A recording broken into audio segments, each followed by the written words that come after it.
I'm going to erase you from this world. Stay out of Dad's and my way.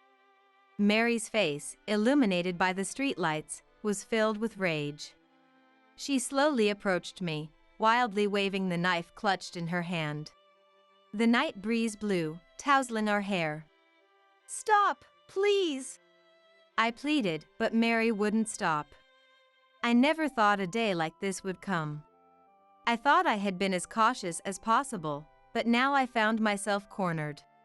Please, calm down. Don't you think Dad would be heartbroken if he knew about this? No, he wouldn't. Heartbroken? Are you kidding me? He'd be thrilled. It seemed that no matter what I said to Mary, it was useless. Right now, all she could think about was killing me. Mary slowly approached me. I took one step back, then another. I couldn't stall any longer. The only thing left to do was to resist somehow. The moment I made up my mind, the rooftop door swung open with a loud bang. My name is Sarah, and I'm 40 years old. When I was diagnosed with endometriosis at the age of 20, my life changed dramatically. After having a hysterectomy, I could no longer have children of my own, and I spent days feeling depressed. I stopped dreaming about having a happy marriage with someone I loved, a vague hope I had harbored until then. You did nothing wrong. My parents tried to console me. It's the disease that's to blame. It's not the fault of the person who gets sick. But their words didn't reach me. I strongly blamed myself for losing my uterus. I felt like I had a fatal flaw as a woman. A turning point came when I was 38. A friend introduced me to a man. Anthony was a handsome businessman, 2 years older than me. Sarah, if it's okay with you, would you consider dating me with the intention of getting married? Is someone like me really good enough? Actually, I've heard about your infertility. It doesn't bother me. Besides, I have a daughter who's about to start middle school. I had already heard from a friend that Anthony had a child. His wife had apparently fallen from the balcony of their high-rise apartment and passed away the year before last, in the fall. He felt that he needed a partner to share his life with, especially for the sake of his teenage daughter. It was with this in mind that Anthony had decided to remarry. I was thrilled at the prospect. Having my own family and becoming a parent seemed like a dream come true. After accepting his proposal and dating for about 6 months, I married Anthony. I was happy to have such a wonderful, hardworking husband. I remember feeling that way from the bottom of my heart. Anthony also seemed overjoyed to be married to me. The only one who wasn't happy was Mary. It was the same when we went to greet my relatives. Mary said something shocking that froze the atmosphere. Even without getting married, I was fine with just Dad and me. Mary! How can you say something so rude again? But that's how I really feel. This marriage is just a nuisance, you know? Mary's blunt attitude was bound to leave a bad impression. Please forgive her, she's at a difficult age. I tried to smooth things over. In fact, Mary was a tough daughter to handle. She had apparently been against Dad's remarriage all along. Don't you feel sorry for Mom in heaven? Mary would always blame Anthony. It was the same the day before we officially registered our marriage. As if I didn't even exist. Mom must be crying in heaven. You don't need to remarry. I can handle the housework myself. Why can't we just live as father and daughter? She screamed, giving Dad a hard time. I was perplexed too. If I wasn't welcome, I didn't want to get married. If Anthony hadn't strongly pursued me, I probably would have turned him down. Mary's going to be busy with school from now on. I want you to focus on your club activities too. I want you to cherish your own time without worrying about the house. That's why. You're remarrying for that reason. Then why not just hire a housekeeper or something? It's for Dad's sake too. I want a partner to share my life with, for the long road ahead. Sarah agreed to marry me feeling the same way. Please understand. Anthony pleaded, but Mary just puffed out her cheeks in dissatisfaction. She really seemed to dislike my presence. I remember feeling incredibly uncomfortable. Would we really be able to get along as a family in the future? I was filled with anxiety. Living with a teenage girl requires a lot of care and attention. I realized that painfully and felt more than a little regret. Mary was even more difficult to handle than I had imagined. She ignored my greetings. She wouldn't respond when I tried to talk to her. And she often glared at me, with a terrifyingly scary look in her eyes. I heard Anthony scold her countless times when he couldn't stand it anymore. Mary, stop glaring like that. She's your mom, after all. Whose mom? My mom is in heaven. Are you saying that again? I suppose that may be true, but... It's okay, Anthony. It is the truth.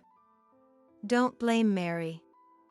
I think we can gradually come to understand each other. We have plenty of time, after all. It was too naive to think we could hit it off right away. If I were in my daughter's position, how would I feel? If I wanted to improve our relationship, I had no choice but to take my time. I made up my mind and decided not to dwell on it even when Mary was cold to me. Even when she looked at me with hostile eyes, even when she complained to my face, I endured it with a smile. Mary's strong-willed nature was the real deal. She would get competitive with me at every turn. She tried to outdo me in every way, from cooking skills to cleaning efficiency. Hey Dad, look at the omelet I made. It's way better than a certain someone's, right? By a certain someone, do you mean Mom? Mary, I told you to stop trying to compare like that, didn't I? There's no point in comparing. Why? I'm proving that we'd be fine without this person around. Why can't you understand that? You're so stubborn, Dad. Mary. Stop pointing at Mom and calling her this person. Mary was still in middle school. It was only natural for her to be emotionally unstable at times. Getting angry or reacting emotionally was out of the question. I needed to handle this like an adult and take my time to get closer to her. I told Anthony that whenever an issue came up, I'll be fine, so don't worry. I assured him. It must have been about 6 months after we got married. A big change came. Mary started smiling at me. Where did that sharp, hostile look in her eyes go? She would come up to me with a smile. Good morning, Mom. And she'd say. My feelings had finally gotten through to her. I was genuinely happy. But it didn't take long for me to realize that her kindness was only superficial. Mom, I'll help you prepare dinner too. Can I cut the carrots into small pieces? Sure, thanks. We're making stew, so cut the carrots a bit larger. Oh. Oops, sorry. My hand slipped. It's okay. Just make sure to grip the knife tightly. The knife had slipped out of Mary's hand and come flying towards me. I barely managed to dodge it, but one wrong move and I could have been seriously injured. Other times, kitchen scissors fell on my foot, or I almost got splashed with boiling water. I wanted to pat myself on the back for escaping unscathed. The worst was when I noticed something off about my drink. One holiday, when I was about to drink the coffee Mary had made for me, I smelled a distinctive citrusy scent. Huh? This is... Hey, Anthony. Don't you think this coffee smells weird? We didn't change the beans, did we? You're right, it does smell strange. But the one I'm drinking is fine. Oh, sorry. It's probably my fault. I might have poured the coffee into Mom's cup without rinsing it properly after washing it. I'll brew a new one right away. Oh, it's okay. Thanks, Mary. I can make it myself, don't worry. Oh, really? Mary said with a smile. But to me, that smile looked somehow sinister. Mary had likely mixed detergent into my coffee. It couldn't have just been a case of forgetting to rinse. She must have been disappointed that I didn't take a single sip. I was constantly on edge, not knowing what Mary might do to me. Sometimes I just wanted to be alone and give my mind a rest. One Saturday afternoon, I walked into my favorite cafe. I was happy to be married, but spending every day with Mary was too mentally draining. Anthony being on my side was my only saving grace. How long would these days go on? As I sipped my coffee, lost in thought, I sighed again and again. I'm not sure how long I sat there like that. Before I knew it, a customer had taken a seat behind the partition. The voice sounded an awful lot like Mary's, and I couldn't help but prick up my ears. It's just the worst. Nothing I do works out. I want to get the better of her just once. I wonder why. Maybe it's because I keep failing. Don't rush, Mary. These things take patience. Always smile and lure your opponent into letting their guard down. Take your time and do it carefully. Let's open Dad's eyes. You're right. Absolutely. Thanks, Linda. There was no mistake. One of them was Mary. But who was this Linda person? Judging from her voice, she seemed to be an adult woman. Thanks to the partition, the two hadn't noticed my presence. The content of their conversation was truly terrifying. They were discussing specific ways to drive me to divorce. If I continued this marriage, my life could be in danger. I should get a divorce right away.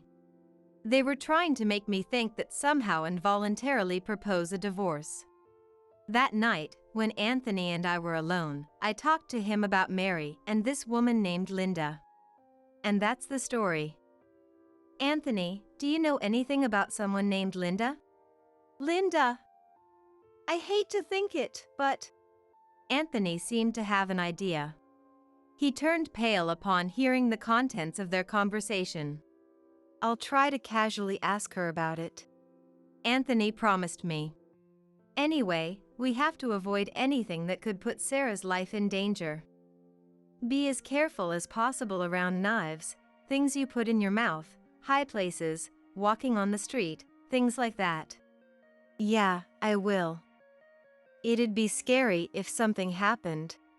At the same time, I decided to investigate the other person on my own. I couldn't just sit back and take it. I had to be proactive in protecting myself. If something were to happen to me, there was a possibility that Mary and this Linda woman could become criminals. Linda aside, I wanted to protect Mary. That was my maternal instinct. A few days after that conversation, I got a message from Anthony saying, I have to work late. Then, after dinner, Mary invited me up to the rooftop. Apparently, she had heard from a friend that we could see a meteor shower tonight. We can see a meteor shower? I haven't heard anything about that. There don't seem to be any articles about it on news sites either. Let's just go and see. The rooftop of this high-rise condo is finally open to residents. It'd be a waste not to go. Right. Unable to refuse her forceful invitation, I headed to the rooftop with Mary. The city lights from the 25th floor looked beautiful, even on an ordinary night. But I didn't let my guard down. I had to be careful around high places.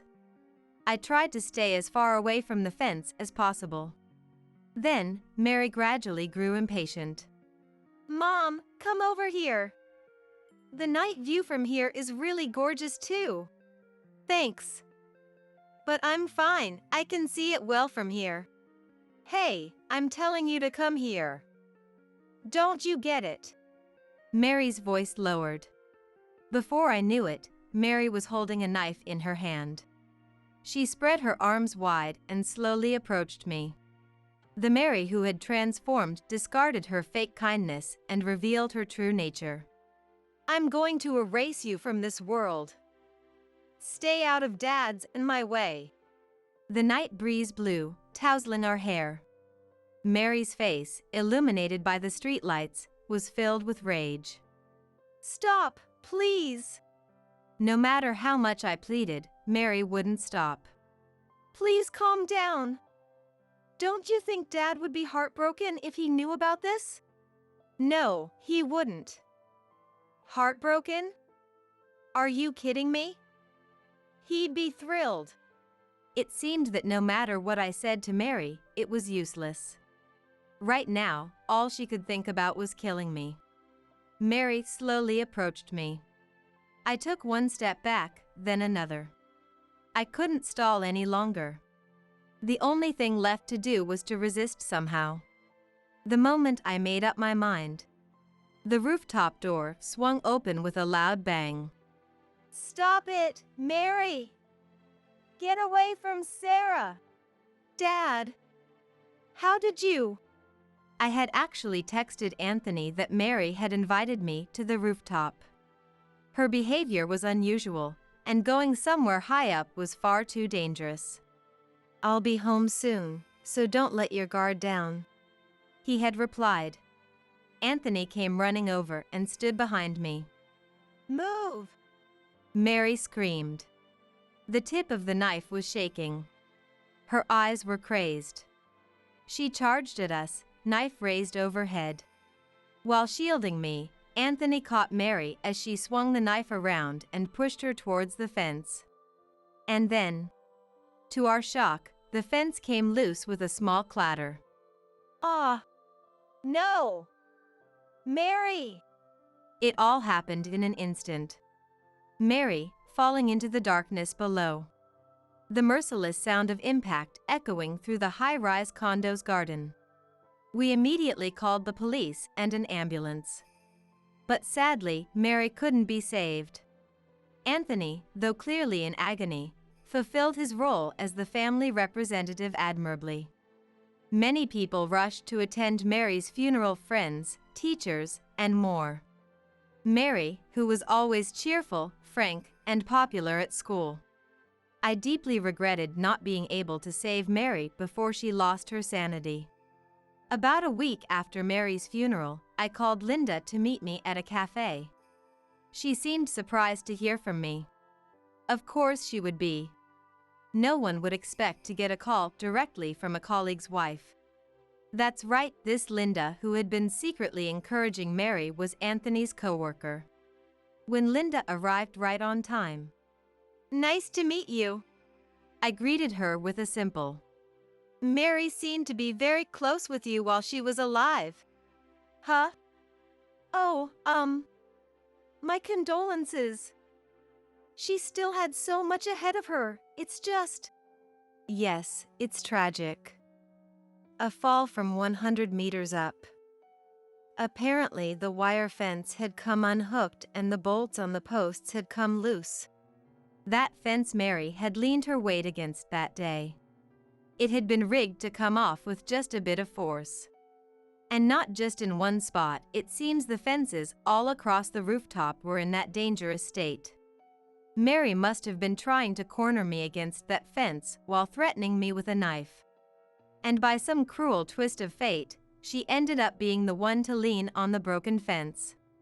It was truly a nightmarish event. You're the one who tampered with the fences on that rooftop, aren't you, Linda? What? How could I have? I'm an outsider. I can't get into the building. Couldn't Mary have let you in? It'd be easy to get in then, right? You were conspiring with Mary to kill me. Isn't that right? Come clean and tell me everything. I don't know what you're talking about. Don't go accusing me. Who do you think you are? Isn't this a bit rude to say to someone you just met? You're out of line. Linda was defiant. She denied ever even meeting with Mary. She claimed that she had only heard about her a few times from Anthony and had never directly interacted with Mary herself. How dishonest. It had to be a lie. I clearly remembered Linda's voice as she spoke with Mary. Stop spouting nonsense. You met with Mary many times. You advised her, encouraged her, didn't you? Telling her to try threatening me with a knife, to try putting detergent in my coffee. You were trying to psychologically corner me into filing for divorce, weren't you? Can you please stop? I don't know anything.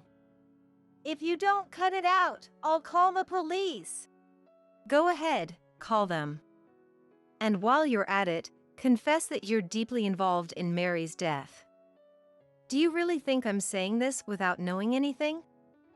I called you here after thoroughly investigating you. Investigated me? Linda had feelings for Anthony.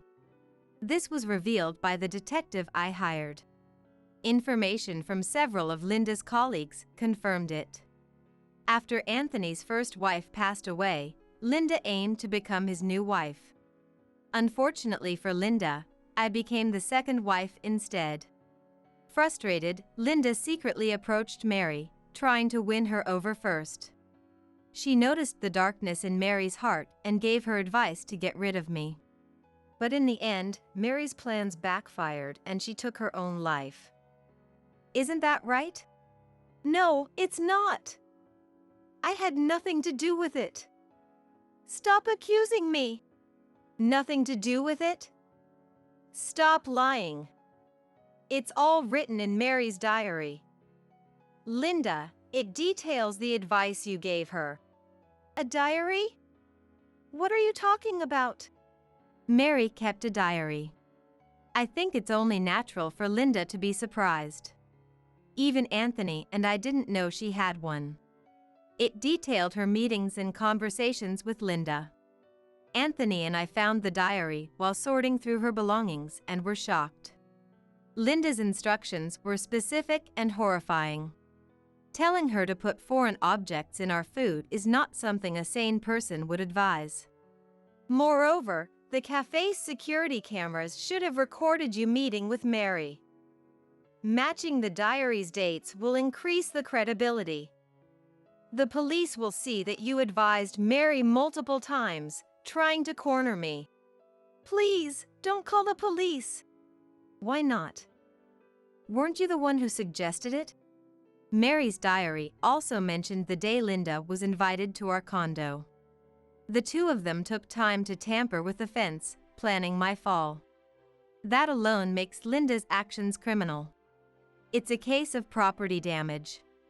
The penalties for property damage include long-term imprisonment or hefty fines. When I explained this to Linda, she turned pale. You encouraged Mary to commit a crime. You must acknowledge that. Because of you, Mary ended up losing her life, and you can't deny your responsibility. But I just gave advice. I didn't actually do anything, so I can't be responsible. Have you heard of incitement? It's not just the person who commits the crime, but also the one who persuades or guides them to do it who is culpable. They face the same penalties as the perpetrator. I thought pushing her this far would make her confess. But I was wrong. Linda was surprisingly persistent.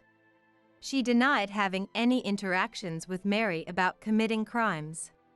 That diary is full of lies. I never talked to Mary about anything illegal. I swear. I was just giving her advice about her love life. Love life? What do you mean? Mary! Mary was in love. I was just supporting her. I never discussed any crimes like the diary says. Really? Can you swear that's the absolute truth?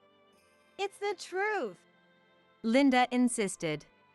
She said Mary was in love with a boy from her school. This was the first I heard of it. It was obviously a lie. Linda was so naive. She didn't understand how cornered she really was. If she thought Mary's diary was the only evidence we had, she was sorely mistaken. I fiddled with my phone and played a recording of Mary's voice. Failed again. That old hag is really sensitive to smells. I put bleach in her coffee, but she threw it out right away. So annoying. Yeah, the first time you put detergent in the coffee and failed, it made her suspicious. You need to be more careful next time. It was a conversation between Linda and Mary. Linda's face showed pure shock. She couldn't believe such a recording existed. She had no idea we had investigated her so thoroughly. I hired a private investigator to look into every detail about you. Linda, what did you just say? That you never discussed any crimes with Mary, right? Well, that might have been a lapse in memory. A lapse in memory? How do you confuse talking about putting bleach and detergent in coffee? Please, explain. Well, we talked about removing coffee stains. I guess the memories got mixed up. Linda's pathetic excuses infuriated me. Her deceit was infuriating. Linda had pushed Mary over the edge. Her guilt was enormous. Even if the world forgave her, Anthony and I never would. At that moment, a shadow appeared silently. Someone stood right behind Linda. A deep, ominous voice made Linda flinch. You lying woman! You are definitely partly to blame for Mary's death. Do you understand that? I will hate you forever, Linda. I will never forgive you. Never. Anthony! How long have you been there? No, it's not what you think, Linda turned around, her face turning pale. She saw Anthony's exhausted face. It was no wonder he looked so worn out. After all, he lost his daughter right in front of him. And it was triggered by his own contact with her. No amount of regret could ever be enough. Even after the funeral, Anthony continued to suffer. He had nightmares every night. He seemed to relive the moment he lost his precious daughter over and over in his dreams. Sitting beside me, Anthony looked up at Linda. Linda, do you have any idea what it feels like for a parent to lose their child right in front of them? Anthony, I'm so sorry. Sorry isn't going to cut it. Do you think saying sorry will make everything okay? Give me back Mary. We had our problems, but she was still my daughter. Anthony already knew Linda had tampered with the fence. If it weren't for that, Mary might still be alive today. And if she were alive, maybe we could have eventually reconciled. But that possibility was taken away from our family. Thinking about Anthony's pain, I couldn't stop my own tears. Linda, I deeply regret ever introducing you to Mary.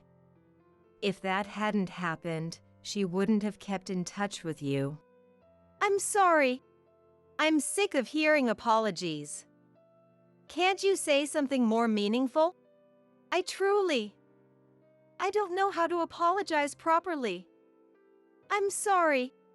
All she could do was beg for forgiveness. Linda was finally retracting her excuses and admitting her involvement. Just in case, I quietly started the voice recorder app on my phone. Do you understand how much I have suffered? Sure, my wife and Mary didn't get along. But we were trying to resolve it in our own way. Yes. I understand. I really do. Understand? That's rich. You meddled in another family's issues and made things worse with your words. You caused the worst possible outcome. Yes. Anthony, you're right. Linda started to cry softly, looking down and sniffling. Tears ran down her cheeks. Linda herself seemed to be perplexed by this incident. It was a little late, but I could sense that from her demeanor. I loved you. I loved Anthony. What did you say? I loved Anthony. I wanted to marry you. But you chose someone else, not me. That made me so angry. So, you decided to destroy our family? That's horrible. You're so selfish. When you love someone, you should want them to be happy. Linda started crying again. It was understandable after being harshly criticized by the person she loved. I felt my role here was done. There was no new testimony to gain. I urged Linda to go to the police. I will, she said, nodding while crying. After that, Linda turned herself in at the police station. She was later fined for criminal property damage and other charges. We also filed a claim for damages against Linda. Losing Mary caused us immense emotional pain. Linda needed to make amends for her role in that. When questioned by the police, Linda admitted to her connection with Mary and their shared goal of getting rid of me. Mary's diary and the investigators' findings backed up Linda's words. If Linda and Mary had been bolder and more ruthless, who knows what might have happened to me? They could have hired someone to attack me or used other methods.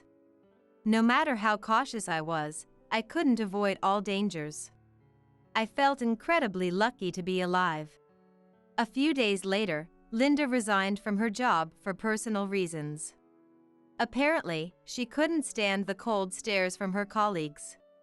Linda, now in debt from the damages, spent her days repaying it. She currently works part-time at a grocery store in a small town in South Carolina. Mary's obsessive attachment to Dad and her hostility towards me became clearer. Anthony found a theory that seemed to explain it. Mary likely had an Electra complex. Anthony sighed. An Electra complex? What is that? Is it a disease? It's not a disease. It's when a young girl feels exclusive love for her dad and develops strong rivalry with her mom.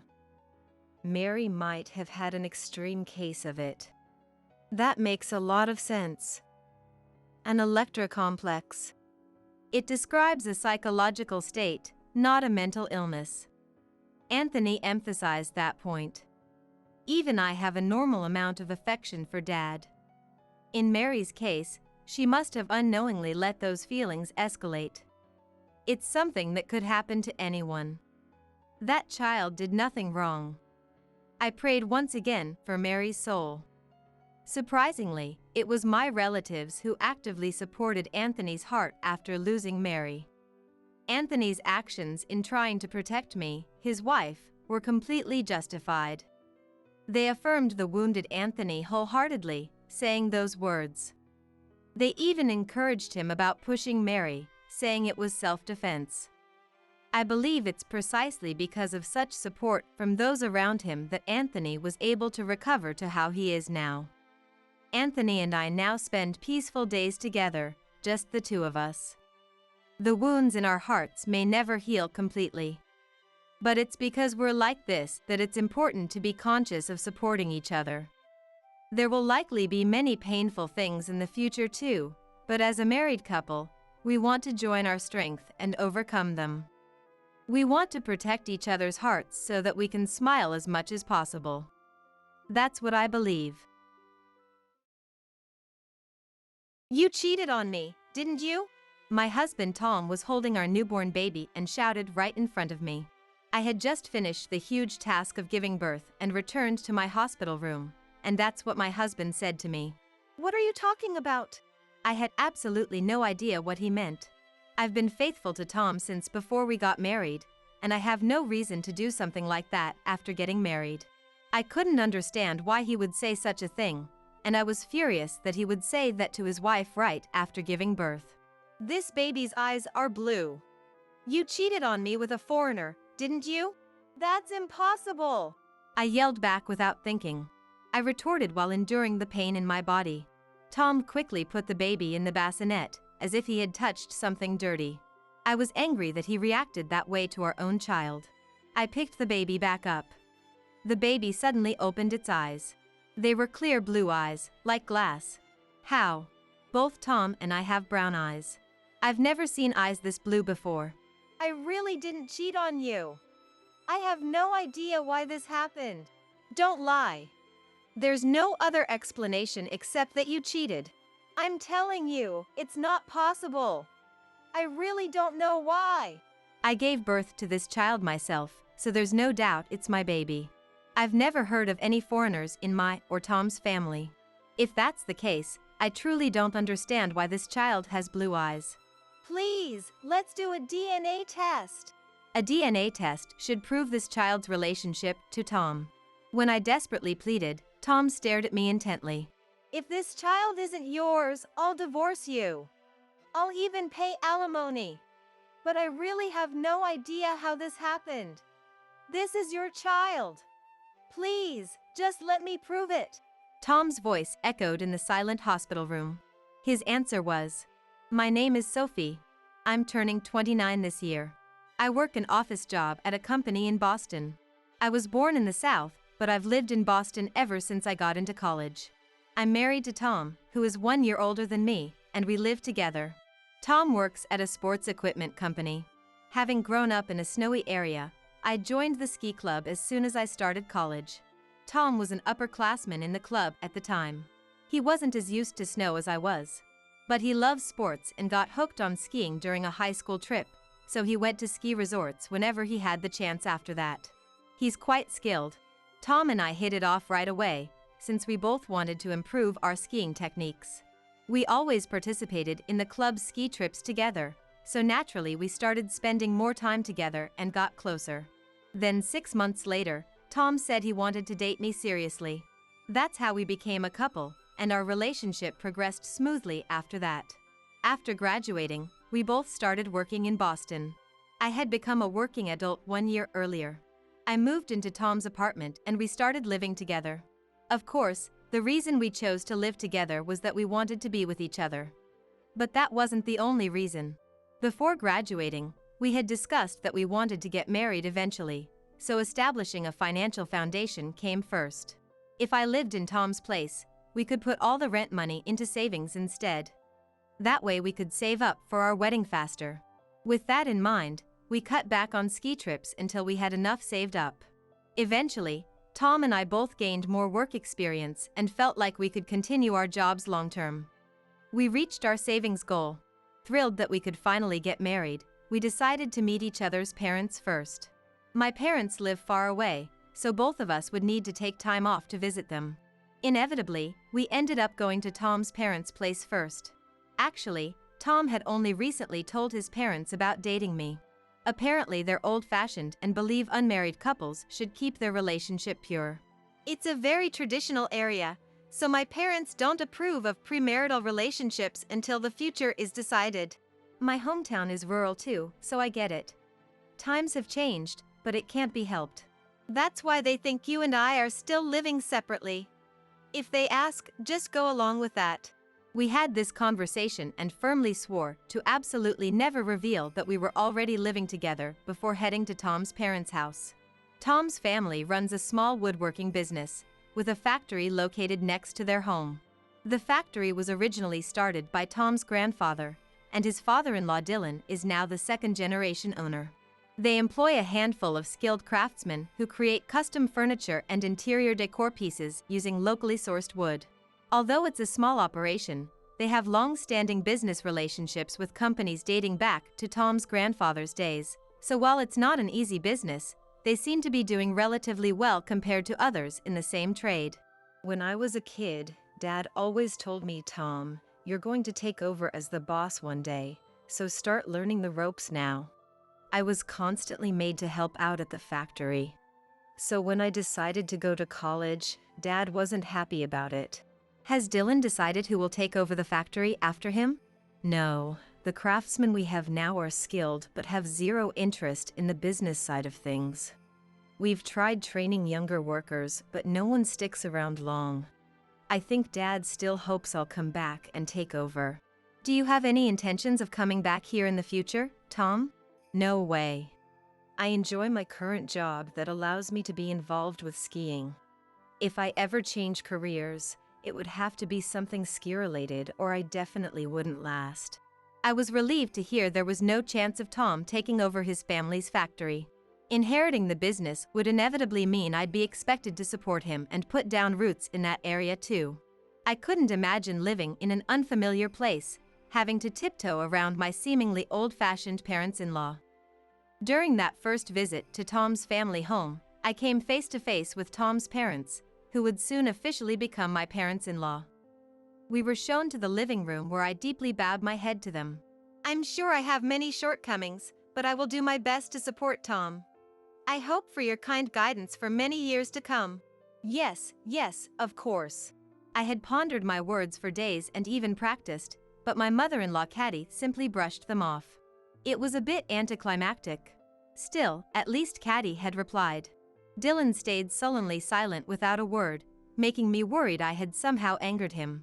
But then Tom immediately started a normal conversation, so I figured these two must always be this distant. By the way, Sophie, what do you do for work? It was the first time Caddy properly spoke to me. I had expected her to ask about my upbringing or hometown at a time like this, so it threw me off that her first question was about my job. Nevertheless, I explained that I work an office job. And about how much do you make annually? She followed up, leaving me momentarily at a loss for words. Is that really something you suddenly ask your son's fiancé? Tom quickly interjected. That's not something you ask so bluntly, and warned his mother for me. But even after that, they peppered me with rather blatant questions at every turn, like the rent for the place I live now, and how much property and assets my parents own. Honestly, it was exhausting to field what felt like an interrogation into my and my family's financial situation. I snuck a glance at Tom beside me, who was sending me an apologetic look. Given that Tom's family has made their living running a factory for generations, perhaps they have very strict views about money. The barrage of questions earlier may have been their way of ascertaining whether I or any of my relatives are in debt. And if so, whether there was any risk of their son getting dragged into it. Maybe he wanted to confirm something like that. If they're just concerned about their son being suddenly saddled with a huge debt after marriage, I guess I can understand their perspective to some extent. At the time, I tried not to dwell on it too much. As soon as Caddy finished her spiel, Dylan opened his mouth as if he'd been waiting for his cue. Well then, why don't you go ahead and take a tour of the factory right away? His words caught me off guard. Just when I thought Dylan had finally deigned to speak to me, he's suggesting a factory tour out of the blue. Of course, it's his future son-in-law's family business, and I should probably have some idea of what it entails. But I can still hear the sound of machinery operating in the factory even now. Surely they don't expect me to go introduce myself to the employees on the spot like this, do they? The thought made me a bit nervous. You don't have to remember everything all at once. As Dylan started to stand up while saying this, Tim stopped him. Both of you, cut it out already. We came today with the intention of just making introductions. There's no need to show her the factory, is there? Besides, what do you mean she doesn't have to remember it all at once?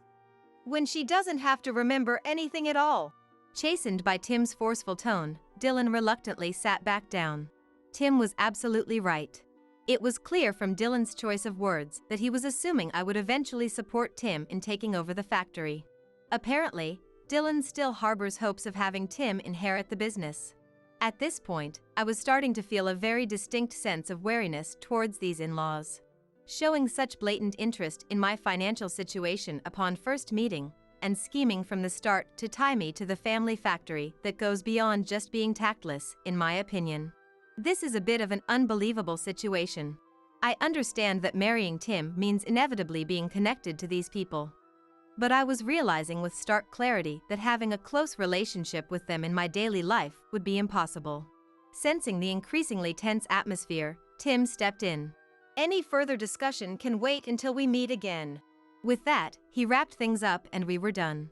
As we were about to leave, Caddy was trying to tell Tim something in a low voice while walking with us.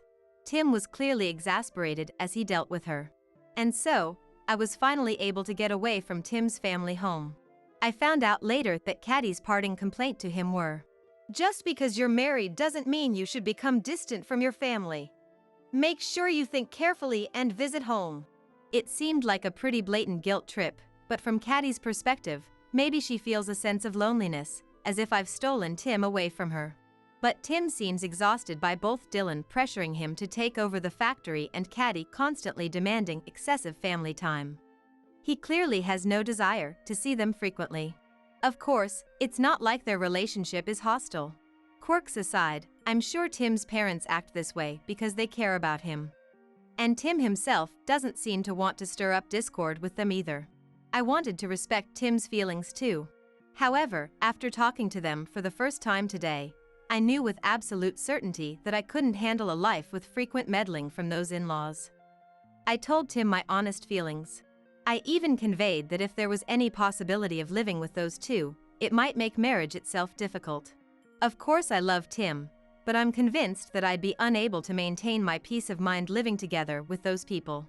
My parents can be unintentionally overbearing with their opinions sometimes, so it's totally understandable that you feel that way, Sophie. That's what Tim said.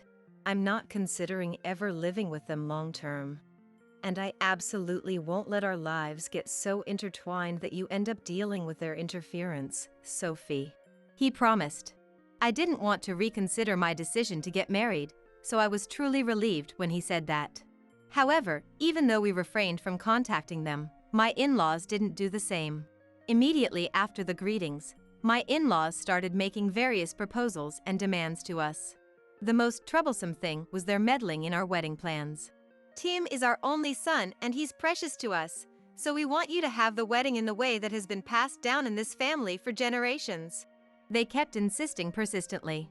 From an early stage, Tim and I had planned to have the wedding ceremony in a church and the reception as a small-scale event with only close relatives and friends. But Tim's parents even demanded that we hold the ceremony in their hometown. Furthermore, when they said we should make the reception bigger so they could invite many of their relatives, I felt anger welling up inside me. I don't want them interfering with our important ceremony. I told Tim that I wanted him to make them stop meddling any further. Of course, Tim felt the same way I did, but he looked pained being caught between his parents and me, so this time I decided to yield. Considering our life after marriage, I told my in-laws that we wanted to postpone the ceremony until we could save up a bit more money so we wouldn't use up all our savings on just the wedding, and smoothed things over for the moment. And so, our married life started while postponing the ceremony. I told my colleagues at work and friends that we decided to use the money for the reception on our daily life instead. Most of our acquaintances of the same generation agreed it was a more rational and better choice. For me, it was disappointing not being able to have a wedding ceremony, but I was very happy that we could officially submit the marriage registration and become husband and wife. And finally, our married life began. We were already living together, but living with a clear perspective on how we would overcome the rest of our lives together felt very fresh. And avoiding direct contact with my in-laws didn't cause anything in particular that made the relationship deteriorate. 2 years passed by in a flash. And I became pregnant with Tim's child and gave birth to a healthy baby boy without any issues. When I returned to my hospital room from the delivery room, Tim, who had been eagerly awaiting my son and I, walked up and held our child for the first time. I expected him to let out a cry of joy, but instead, doubtful words reached my ears as I finished giving birth. His eyes are blue. Why? Is this child not mine? I couldn't understand what he meant. Why was Tim glaring at me with such a grim expression? I tried to think with my still exhausted and dazed mind, but nothing came to mind. What are you saying? That child is yours, Tim. What's wrong with his eyes? Look for yourself.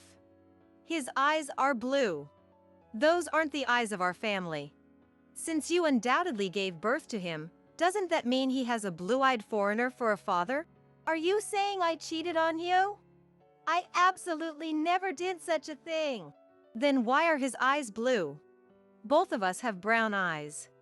I've never heard of a blue-eyed child being born between two brown-eyed people. I tried to say something in return, but a nurse who came running in surprise at the commotion intervened, and the situation settled down for the moment. After some time passed, I spoke with Tim again. Tim had regained his composure on the surface, but his eyes were still harsh as he looked at me. More than anything, he wouldn't even try to hold our son. He thought I had cheated on him with a blue-eyed man who wasn't him and gave birth to that man's child. I had absolutely never betrayed him like that. However, the fact was that our son's eyes were blue. I couldn't explain the reason why. It's not that you can't explain, you just don't want to admit you cheated, right? Please believe me. There must be some way we can investigate this. I somehow managed to say that, and just as it occurred to me that we could surely prove it if we had the genes tested, my in-laws burst into the hospital room. Dad, Mom, why are you here? Tim raised his voice in surprise. Tim shouldn't have told my in-laws that I had gone into labor, being considerate of how I wanted to avoid meeting them as much as possible. Of course, we couldn't not inform them of the birth, but we had intended to let them know after both the baby and I had fully settled down after the delivery. I have an acquaintance among the nurses here, and of course she knows about Tim, so she went out of her way to let us know that our grandchild was about to be born. Not informing us of the birth of our first grandchild, what an unfilial son. Well, I guess I was kind of the same when you were born though. The two of them had the biggest smiles on their faces that I had ever seen. You just had a baby, so why do you have such a displeased look on your face? Yeah, the child was born healthy. But since I found out it's not mine, of course I'd have this kind of expression. At the words Tim spat out, my in-laws exchanged glances with a look of incomprehension. Eventually, my mother-in-law peered at the baby's face and let out a loud voice. It's true. This isn't Tim's child. Look at his eyes, he has blue eyes. What did you say? My father-in-law, who had also shouted and stared at the baby. You're right. His eyes are blue. I've never seen a child with eyes like that, he said, turning back to face me. What is the meaning of this, Sophie? Were you planning on tricking Tim into raising some foreigner's child? What an appalling woman. I thought you seemed rather distant when we met, but to think you had such intentions. That's not it.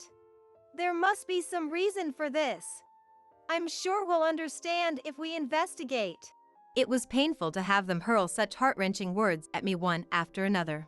But what hurt the most was that Tim, who should have been protecting me, was glaring at me together with my in-laws. A nurse, unable to bear watching my in-laws shouting in further agitation, calling me an adulterous woman and saying they'd make me pay compensation and divorce, ushered them out of the room. When she said she would call the police if they continued making a commotion and disturbing the mental stability of the patient, my in-laws finally withdrew quietly. I had fallen from the heights of being blessed with a son to the depths of despair. More than anything, the shock of being turned away by Tim, who should have been my greatest ally, left me unable to even shed tears and simply dumbfounded. After a while, my in-laws said, "There's no point in looking at the face of someone else's child," and left. Tim sat silently with an air of not wanting to even look at the baby I was holding. I rushed out of the office because you went into labor, so what am I supposed to say when my colleagues congratulate me? Ugh.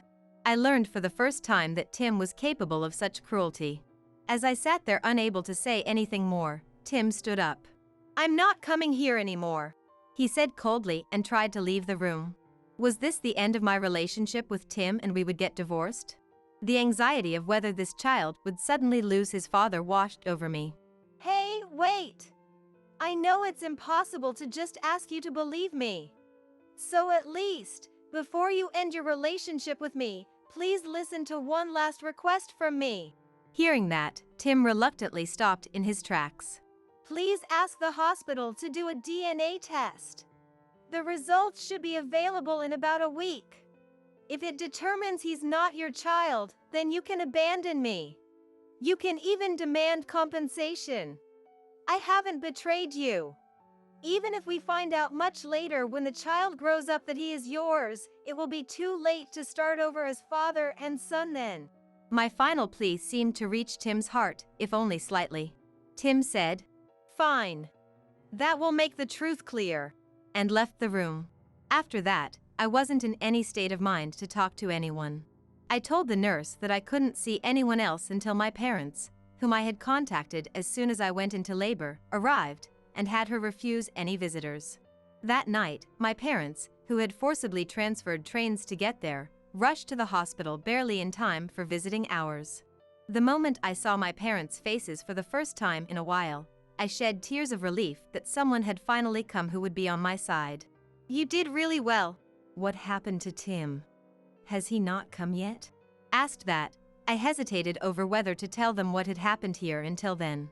But I had nothing to be ashamed of, and I thought that if the results of the upcoming test came out, my relationship with Tim could be repaired, so I decided to keep quiet to avoid giving my parents unnecessary worry. I made the painful excuse that Tim had been with me until just before, but he had to go back to the office for a bit because there was some work he absolutely had to do himself. And my mother Lenore gently held my son, whom neither Tim nor my in-laws had held, and peered at his face. What kind of reaction would Lenore have upon seeing his blue eyes? If she reacted the same way as Tim and the others? Thinking that, I couldn't look at Lenore's face and inadvertently lowered my head. "Oh, how adorable! His features take after Tim, don't they? Let me see. Oh, you're right. But the shape of his nose resembles Sophie." My father Sullivan also looked happy. It was a very ordinary reaction for grandparents seeing their first grandchild, but their response full of joy made me truly happy from the bottom of my heart. "Look, this child has blue eyes too. Just like when Sophie was born." I reflexively raised my head. "What?" and let out a surprised. My eyes met those of my parents, who were smiling with faces full of affection. "My eyes were blue when I was born too." "That's right. Oh, did we never tell you?" It wasn't that uncommon among our relatives. We probably didn't think it was worth mentioning. Wondering what on earth they were talking about, I asked for a more detailed explanation. My mother didn't have particularly detailed knowledge, but apparently my father had heard a more in-depth explanation from a doctor friend of his, so he explained it to me. Even if a person was born with blue eyes, there are cases where the color changes due to genetics.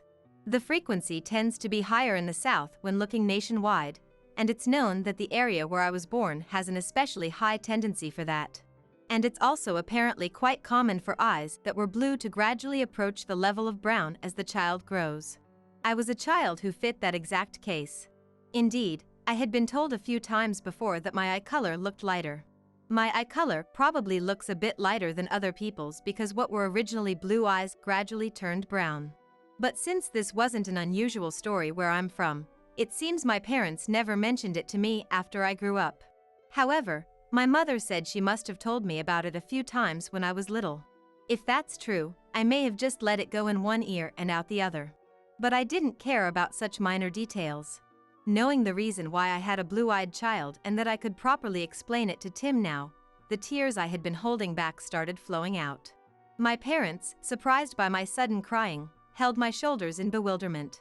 For a while, I just indulged in that sensation and continued crying. During that time, my son stayed cradled in my mother's arms, breathing peacefully in his sleep. Eventually, when my parents heard from me about what had just happened, they became furious. I had never seen my parents display such intense anger before. My parents immediately tried to call Tim, who had gone home earlier, to come back. But since visiting hours were almost over, they said they would meet Tim outside and left the hospital room.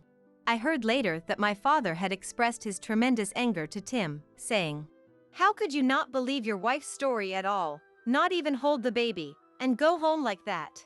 And Tim had been thoroughly contrite. He told Tim about the area where I was born and raised, about the mechanism behind the different eye color. He apparently even sent Tim photos of neighborhood children with blue eyes to show him.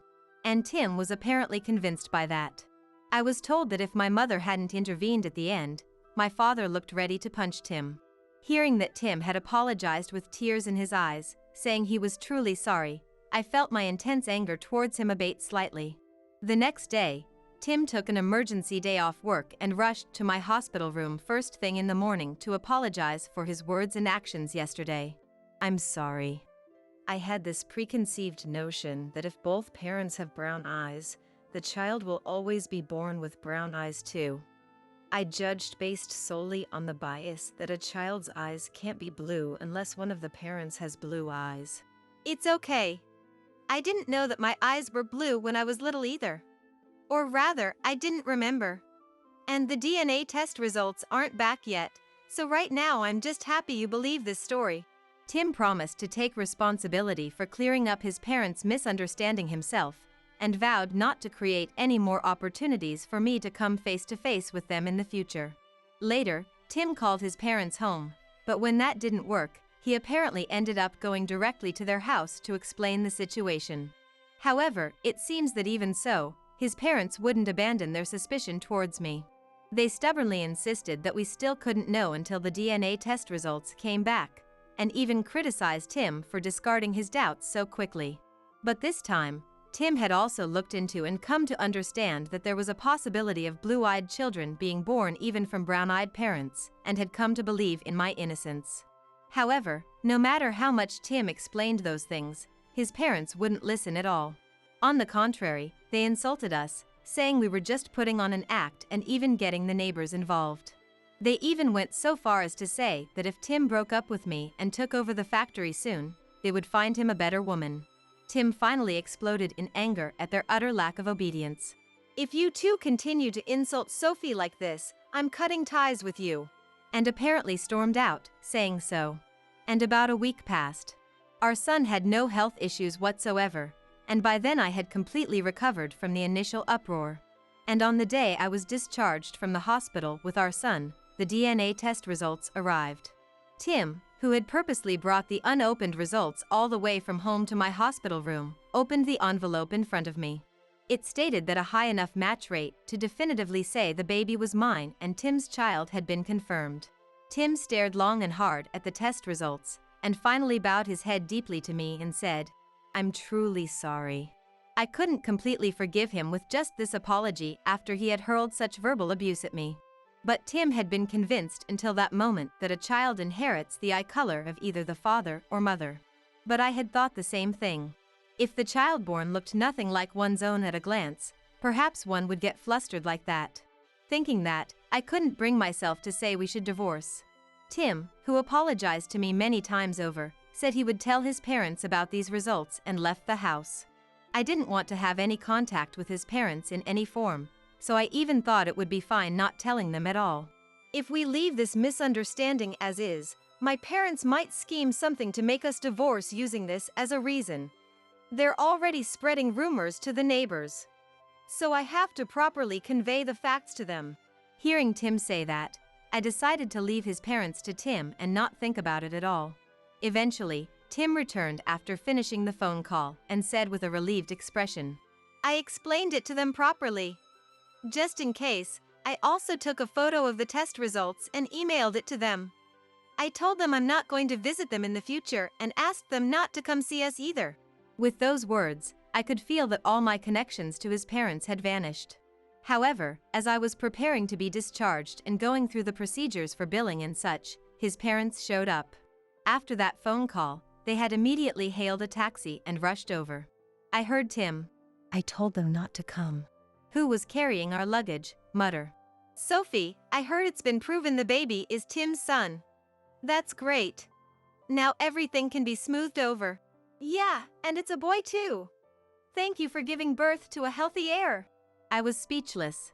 There's an expression to flip-flop on someone, but this wasn't like that at all. It was as if they had flipped the heavens and earth with how drastically their attitude had changed. Could it be the same mouths saying these words that had cursed me as an adulteress? "Take this chance to divorce her and get compensation money," and hurled insults at me just days ago.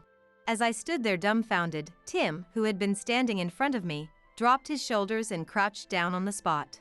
Tim apparently felt so deflated he couldn't stand at the sight of his parents' utterly self-centered behavior. As if not to miss that chance, my mother-in-law slipped past Tim and approached right in front of me. "Here, let me hold him." I instinctively drew back from my mother-in-law, who was extending both hands. Then even my father-in-law approached. "You too, as the child grows bigger your place will likely get too cramped, so you can come live with us. Luckily we have plenty of land, so we can even add on to the house. The grandchild will probably be happier with more liveliness too." I felt slightly dizzy. To think they'd even suggest living together. Perhaps they have no sense of shame. Staying with these people any longer would likely impede my postpartum recovery. But I didn't want to line up my words here and argue back either.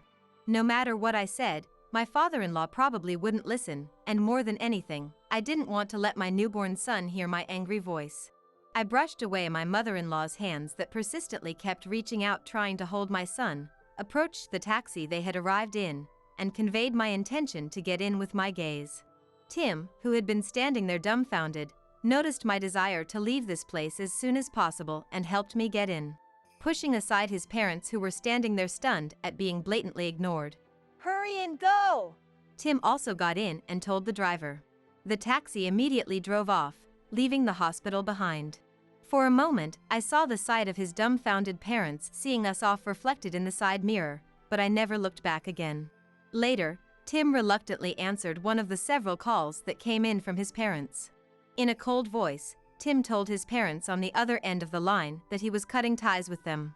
"I want Dad and Mom to have absolutely no involvement in our lives anymore. To not even apologize to Sophie and suggest living together is unthinkable as human beings. I won't let either of you see Sophie or our son at all. Please don't think of our son as your grandchild. I'll never let you two meet him, so give up." Saying that, he hung up and immediately did something on his mobile phone before putting it away.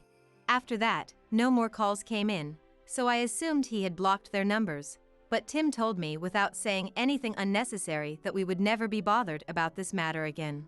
However, knowing his parents, no matter how strongly Tim declared he was cutting ties with them, in the end they might even show up at our apartment. But even if his parents took such actions, I knew I no longer had to worry about anything. Actually, a little before our son was born, Tim had gotten a job as a ski resort manager through an introduction from an acquaintance. Tim had been so eager to work in a job related to skiing that he had specifically chosen to work at a sports equipment company. So when he received word of this position, "I definitely want to do it," he was overjoyed and had replied. That place was in my hometown, where my parents also live. For me too, this job offer had the best possible conditions.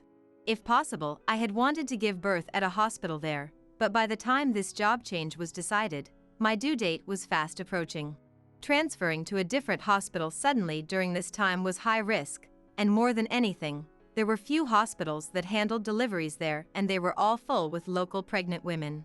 So in that case, we had decided I would give birth at the hospital here where I had been receiving regular checkups from the beginning. That was the situation, so we had decided to wait until our son was old enough for long-distance travel and move the whole family together. We finished relocating our base of living while keeping this move and job change hidden from Tim's parents until the very end. By the time a month had passed since our son was born, everything was over. Fortunately, our son grew up healthy in both mind and body, and no issues arose at all during the long-distance move. In the end, during the time it took for us to finish moving like that, his parents never showed up at our apartment. Several years have passed since then, but an opportunity to have contact with his parents has yet to come. Our son, who is now running around energetically, continues to grow up without even knowing of his grandparents' existence. At one point, I had a chance to talk with an acquaintance living near his parents' house, and they told me about the recent state of affairs around that factory. After we suddenly cut off contact, not only were they unable to see their grandson, but even their only son Tim avoided them, and apparently this caused both his parents to completely lose their energy. Perhaps because Dylan's vigor had declined, he was unable to turn around the factory's performance that had been on a downward trend, and he apparently decided on his own to shut it down. The factory that Dylan had been so eager to have Tim take over and even pass on to his grandchild no longer exists. The acquaintance had seen my mother-in-law Caddy out shopping a few times, but said she seemed lifeless. Eventually Caddy injured her leg and it impeded her mobility, and she apparently became unable to even do housework satisfactorily. Dylan, who had no life skills and had never even done his own laundry, was apparently seen by people many times wearing terribly dirty clothes. And now, it seems both that house and factory are deserted and have become completely vacant. This is just my guess, but I think the two of them, having lost their ability to live on their own, were probably taken into a facility for elderly support or something similar by the government. Of course, I have no intention of going out of my way to confirm their whereabouts. And we, the husband and wife who became ski resort managers, are working hard at our jobs every day in the dreamlike environment of working at the ski resort we love. Since it's an environment where we can visit my parents' home with just a little travel, we go back and forth and help each other out when needed. My parents come over all the time, making up various excuses because they want to see their grandson even when they don't really need help. Our son is very attached to my parents too and really looks forward to seeing them. Having frequently gone to the ski resort from the time he gained awareness, our son is naturally showing an interest in skiing. He's already imitating skiing form and making us and my parents smile. Once this child grows up enough to be able to ski, the day will surely come when we can all ski together as a family. I can hardly wait for that day to arrive.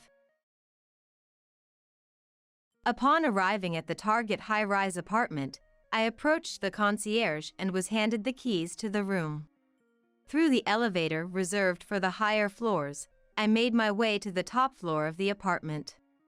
Wow, this is lovely! As the door opened, my sister-in-law, Laura, was the first to leap in, dancing around as she exclaimed, "Let's get unpacking." I called out, but no one offered to help. Predictable, yet it still irked me. The movers placed the boxes where directed, and I was left to unpack alone. "I'll take this spacious room." "Katrina can have the tiny storeroom." My father-in-law, Harrison, and my mother-in-law, Rosalind, went ahead and decided who was getting which room. But I ignored them and continued my work. "This room is really nice. It would make a great final home." "Good for us." My husband, Oliver, and the in-laws said to each other, all smiles. "It feels like a dream to live in such a house," Laura said with her eyes brimming with tears. It might be time to reveal the truth. "Huh? Whose house are you talking about? Huh?" My name is Katrina. I'm a 32-year-old freelance illustrator. I used to work for a major publishing company, but went independent and now mainly take on projects from my former employer, while also starting to work as a children's book author. I married Oliver 2 years ago, and we began living together in the apartment I've been residing in. The reason we live in my house is that it's my property, and Oliver, who was renting elsewhere, moved in with me. My parents died in a car accident when I was young. Afterwards, I was raised by my grandparents, and after graduating from college and securing a job, I bought this apartment. The payment was made using the compensation and insurance money received from my parents' accident. My grandparents raised me without touching that money and gave it to me to use for myself when I graduated college. I bought this place because my grandparents entered a nursing home. They had reserved a spot in the nursing facility, intending to move in together after raising me, not wanting me to bear the burden of their care. After much thought, I decided to buy this convenient apartment, which was also close to the nursing home my grandparents were in. My grandparents said there were other things I could spend the money on, but to me, this was the best use. I have been living here for almost 10 years now. The 10 years I spent with my parents and the 10 years I spent with my grandparents are nearly equal. I've been living in this apartment a third of my life, and I have grown quite attached to this place.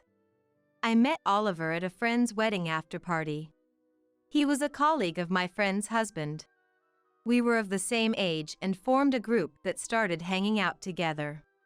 Over time, several couples formed from this group, and a few have married. And one of those couples was Oliver and I. Oliver was cheerful and seemed to brighten the room just by being there. From our first meeting, I was attracted to him. I admired his cheerful nature, something I lacked, and thought he was a wonderful person.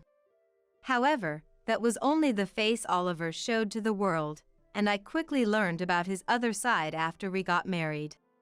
While Oliver was very gentlemanly during our courtship, he turned out to be the type who changes once the marriage is set. No, it was worse than that. After we got married, he said something unbelievable. "Since I'm living in your house, you should take care of the living expenses." "What do you mean?" "The expenses would be the same even if I weren't here, right? So, you should continue to cover them as you have been." I think that's how it should be. Indeed, my apartment was already paid off, with no mortgage remaining. However, there were still maintenance fees, a sinking fund for repairs, and property tax. And since we have a car, there's also the parking fee. So, those are expenses you'd be paying even if I weren't here, right? That's true, but then, there should be no problem with you continuing to pay them as usual.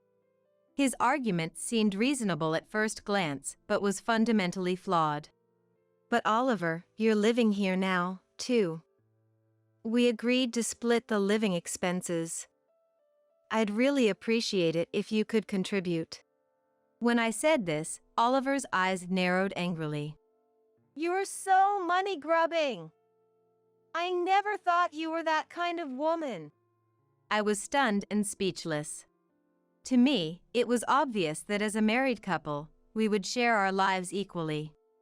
I had naturally assumed we would split the expenses for our home. "I'm not saying I won't contribute anything. I'll definitely pay half for my part. But you own this house, right?" So, he meant since it's my property, I should bear the costs. "I'll pay for my own necessities, isn't that fair enough?" Reluctantly, I agreed to his request. In the beginning, Oliver did pay half the living expenses as promised. But only the half that I billed him for.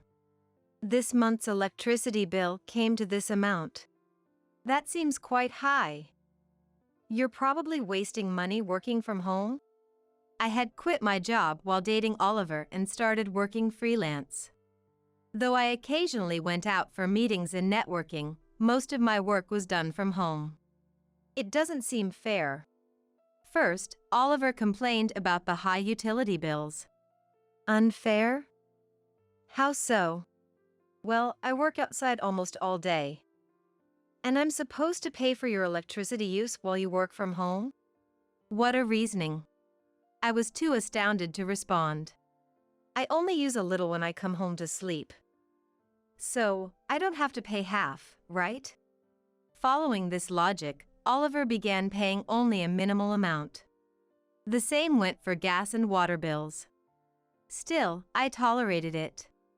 Sure, Oliver was only home for a short time.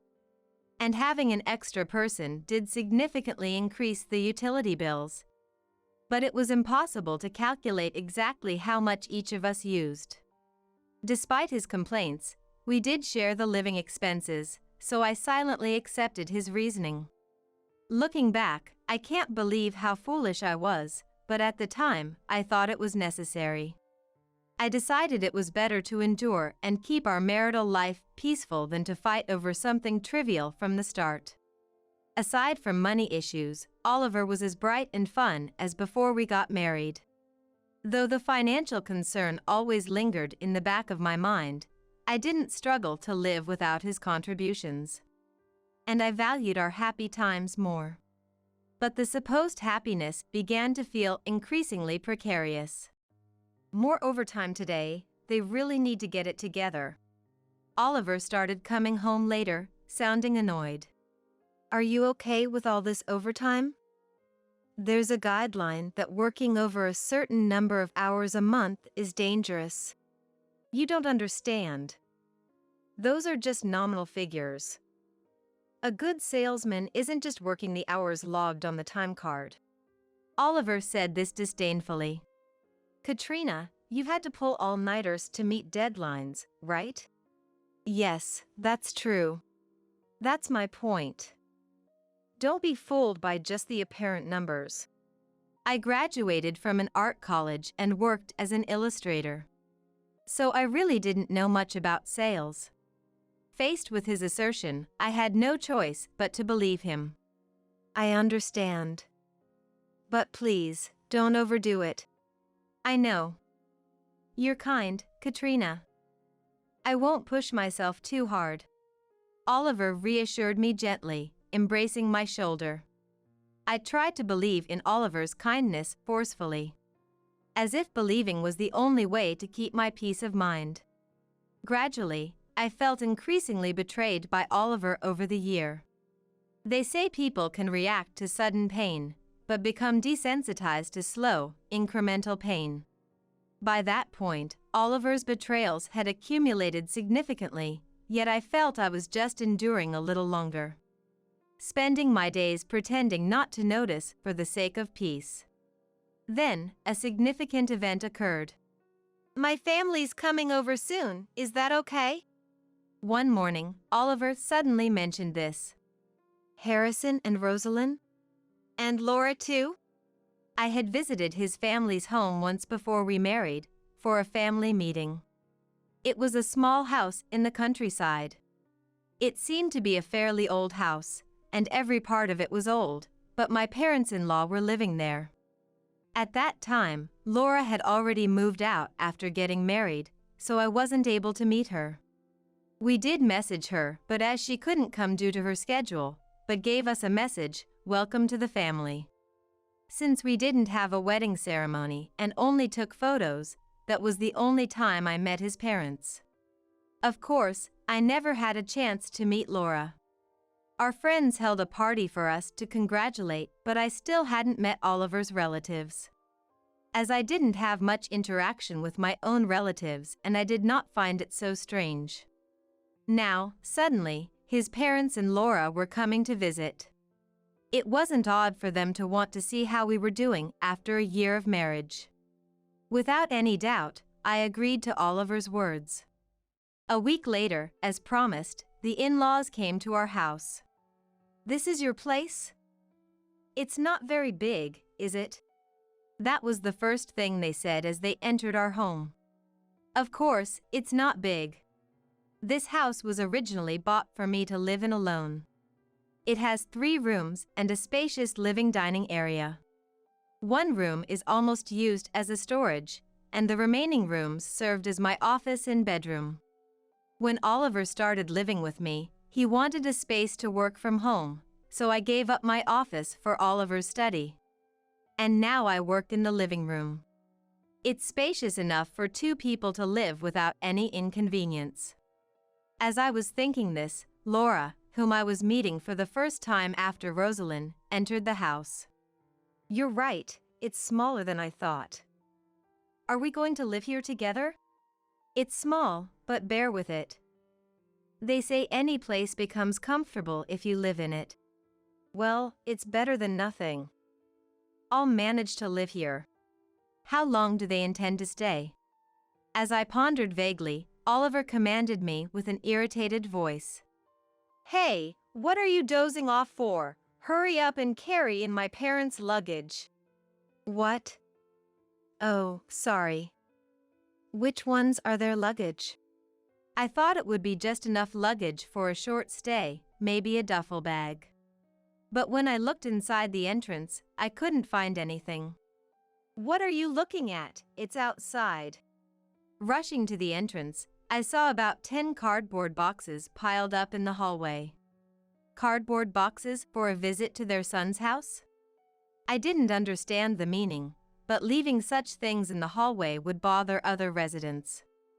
Fortunately, none of the boxes were too heavy, and I somehow managed to bring all of them into the living room by myself. Since it's a living dining area, it's quite spacious. Although it's obstructive, stacking them up secured enough space to place them. During this time, Oliver and the in-laws were sitting and talking. Make coffee once you're done with the luggage. Hurry up, Everyone is tired. I couldn't think properly due to the situation and moved reflexively to Oliver's words. You really are so inconsiderate. I'm worried about our future. I'll sleep in this room. While I was cluelessly making coffee, Laura declared our bedroom as her room. Ah, that's fine. I'll clean up the storage with Mom, and when we're done, we'll sleep together. It'll be nice to sleep with Oliver after a long time. Sleeping closely with family, how nice. Oliver and his parents acted as if I didn't exist, enjoying their family time. Our house only has a bedroom, a storage room, and what now serves as Oliver's study, which was my former office. Where am I supposed to sleep? And how long will this lifestyle continue?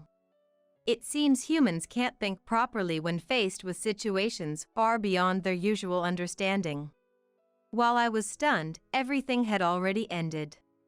The next day, no, from the moment the in-laws moved in, hell began. Hey, isn't the food ready yet? Sorry, I'm preparing it now. You're really slow. Oliver must have a lot of patience to put up with someone like you. The in-laws lazed around the house all day, doing nothing, and treated me like a servant. At first, I endured it, thinking it would only be for a few days. But listening to the conversations between the in-laws and Oliver, it became clear that this was going to be a permanent situation, and I awakened. Here's the summary. The in-laws had fled from their hometown because Laura had returned home after getting divorced. The reason for the divorce was Laura's infidelity. She had affairs with multiple people. All of this came to light recently, and her ex-husband demanded compensation, which they couldn't afford, so they fled here. Oliver had told me that his in-laws owned their home, but that was a lie. Originally, that house belonged to Rosalind's real family, where her parents lived. Rosalind and Harrison moved in with them because they couldn't afford to live by themselves. And after Rosalind's parents passed away, they just stayed there.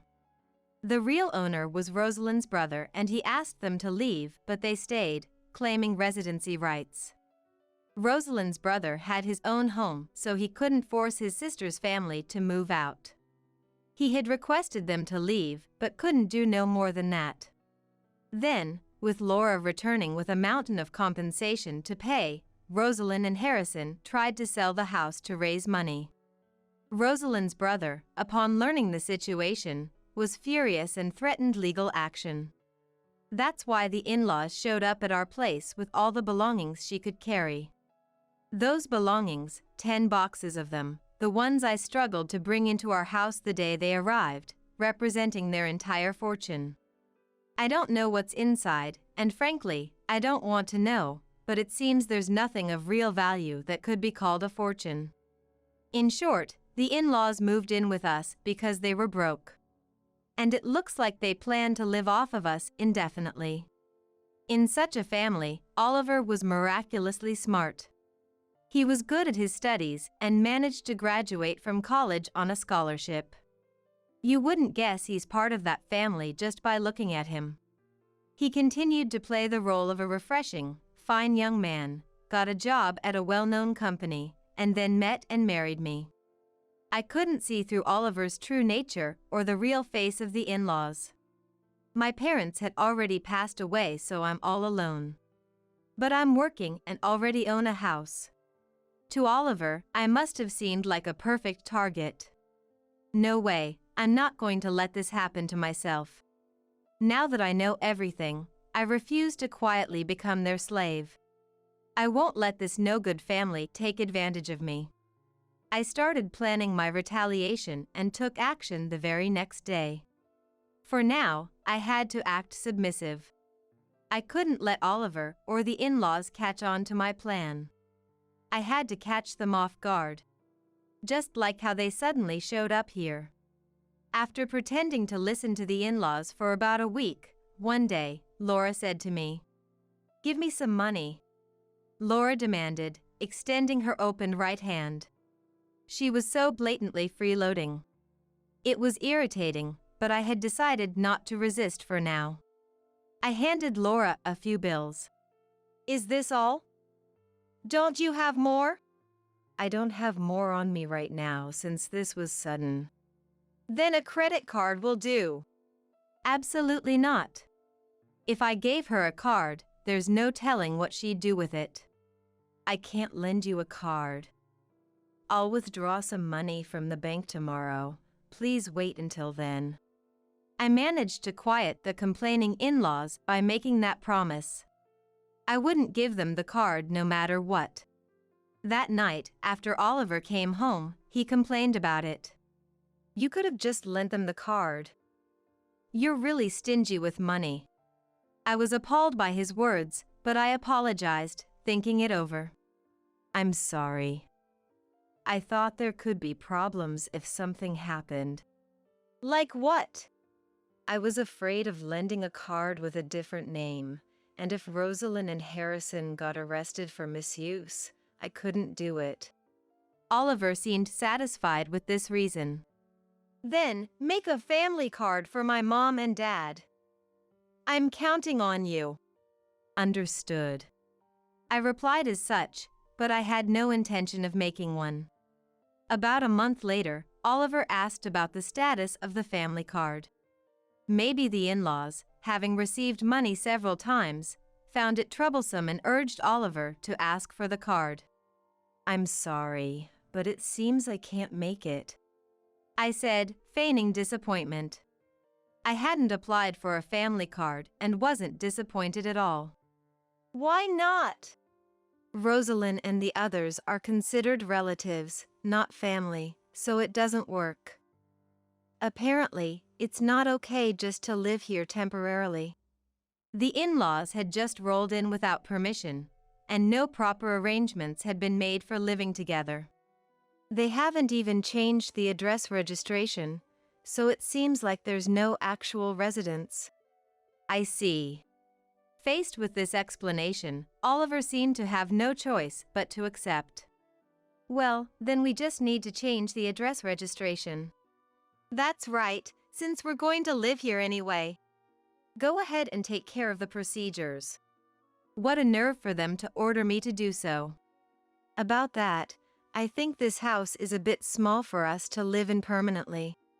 Now that you mention it, maybe that's why you haven't been coming home much lately." When I said that, Oliver looked a bit puzzled. "I've been staying at hotels because I've been working late." "Oh, that must be tough. So, I was thinking, why don't we move out of this house?" Oliver and the in-laws were surprised by my suggestion. This house was originally bought for me to live alone, and while Oliver and I could barely make do, it's definitely too small in the current situation. Indeed. Look at this. Wouldn't you want to live in a house like this? I showed them the brochure for a new apartment. It was a recently completed high-rise building. The brochure featured photos of a top-floor apartment. Spacious, with large windows offering a view of the city below. "How are you able to get an apartment like this?" "I thought our current place was too cramped, so I decided to go for it. I sold this place and added my parents' inheritance and savings to buy it." "That's great. This place isn't bad, but that one is definitely better." Laura and Oliver, who had been looking skeptically, relaxed when they learned the payment was already complete.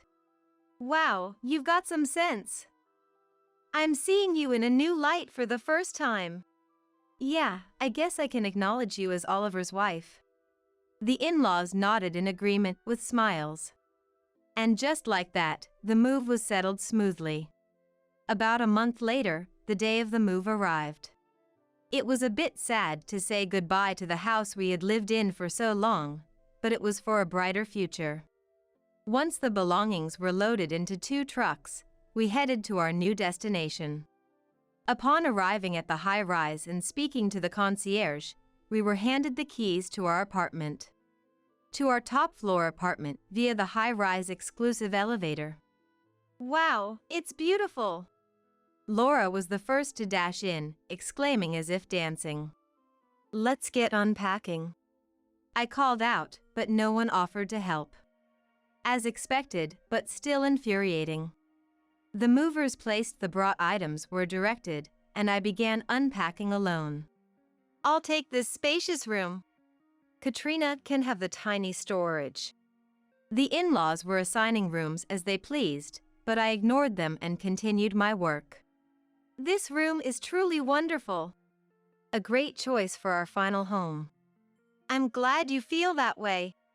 Oliver and the in-laws were all smiles, exchanging such words. "It's like a dream to live in a house like this," Laura said, teary-eyed. Now, it might be a good time for the reveal. "Huh? Whose house are you talking about? Huh?" A good moment to show the in-laws reality. "Why would you all live here? What are you talking about? It's our new home. We're the ones who will live here." "Huh?" I feigned exaggerated surprise. "This isn't your house. I bought this place to live with my grandparents." "You asked if we wanted to live in a house like this." Laura began to make a scene, raising her voice. "Yes, I did ask if you wanted to live here, but that's all I did. I never said you could live here. Just as I said, I never mentioned living together. Who would want to live with these people forever? So, please leave now. I am the owner of this house. The landlord is telling you to leave. Please comply before things get complicated." "Don't be ridiculous." Oliver stomped his feet in anger, his face turning red. "The only thing you should be doing is listening to me. My family and I will live in this house. If you don't like it, you should leave." "That's right, get out." "That's right, leave." Oliver and the in-laws were pressuring me to leave. I contacted the concierge directly through the intercom on the wall. "Excuse me, there are some strange people refusing to leave my house and trying to kick me out, the actual resident. Please come immediately." As soon as I finished speaking, a siren sounded throughout the room. "What's this? So noisy. Make it stop right now." The security staff arrived promptly after the alert. This is a high-end condominium after all. These people are the building security. If you don't leave now, I'll call the police next. When the security officer pressed the doorbell and asked what happened, the in-laws started panicking. They realized what I said wasn't a lie. Although the security staff arrived, the in-laws pleaded, crawling on the ground, asking to be heard. I decided to listen, curious about what Oliver had been telling them. Oliver had been telling the in-laws I was a pitiable woman with no relatives, and that I couldn't live without him. So that's why he was keeping me here. And that they could use me as they pleased, like a housekeeper. That was what he had been telling his own parents. I felt sympathy for the in-laws who provided such valuable testimony. Actually, when I gave money to the in-laws, I made them sign a paper with the amount written on it. Essentially, it was a promissory note. I want proof that I've handed it over properly to show Oliver. Otherwise, I'll get in trouble. If you sign it, I'll give you as much as you want. Knowing they could get as much money as they wanted just by signing, the in-laws easily complied. Thanks to that, I had proof of how much I had lent them. I had been thinking of collecting from the in-laws, but it seemed impossible for them to pay back. So I decided to take it from Oliver instead and thought it best to evict them from the apartment. Thanks to this, you've helped me a lot. If you leave now, I'll consider this never happened, but if you come back, you'll have to pay everything all at once. As I showed them the promissory note and said this, the in-laws finally gave up and left. I'm Katrina's husband. I have the right to live here. I won't leave. Oliver refused to move. If that's how you feel, let's settle this here and now. All right, let's have a little talk then. but if you try anything funny, I'll call them right back." I thanked the security guards and sent them back home. "Why are you doing this? Did you dislike my family that much?" "Of course I do. They suddenly show up, treating me like slaves in a sneak attack." I made it clear to Oliver. "Fine. If you dislike them that much, I'll tell my mom and dad to leave. But I can stay, right?" I was astounded. He was planning to abandon his in-laws just so he could stay. What a despicable man. "No, you need to leave too." "Why? We're married, aren't we?" I presented Oliver with a folder. "What is this?" Oliver turned pale as he looked inside the folder. "A pretty woman, isn't she? I heard you've been living together for half the week lately." It was evidence of Oliver's affair. There were tons of photos of the two looking cozy, arm in arm, walking together, entering a hotel. Oliver had started dating her right after marrying me. "I heard you had plans to live with her in that apartment once we were separated." "Lies! Who would say such a thing?" I turned on the voice recorder I was holding. The voice of the other woman played, and Oliver froze. The evidence was obtained by a detective agency. They approached the woman, kindly informed her that Oliver was married, and recorded what she had to say. The woman proudly claimed that Oliver was in the midst of divorce proceedings, and once he kicked out his wife, they would live together in Oliver's apartment. Oliver told his affair partner he wanted to divorce, but I wouldn't agree, and after being worn out by the in-laws, I would quietly leave.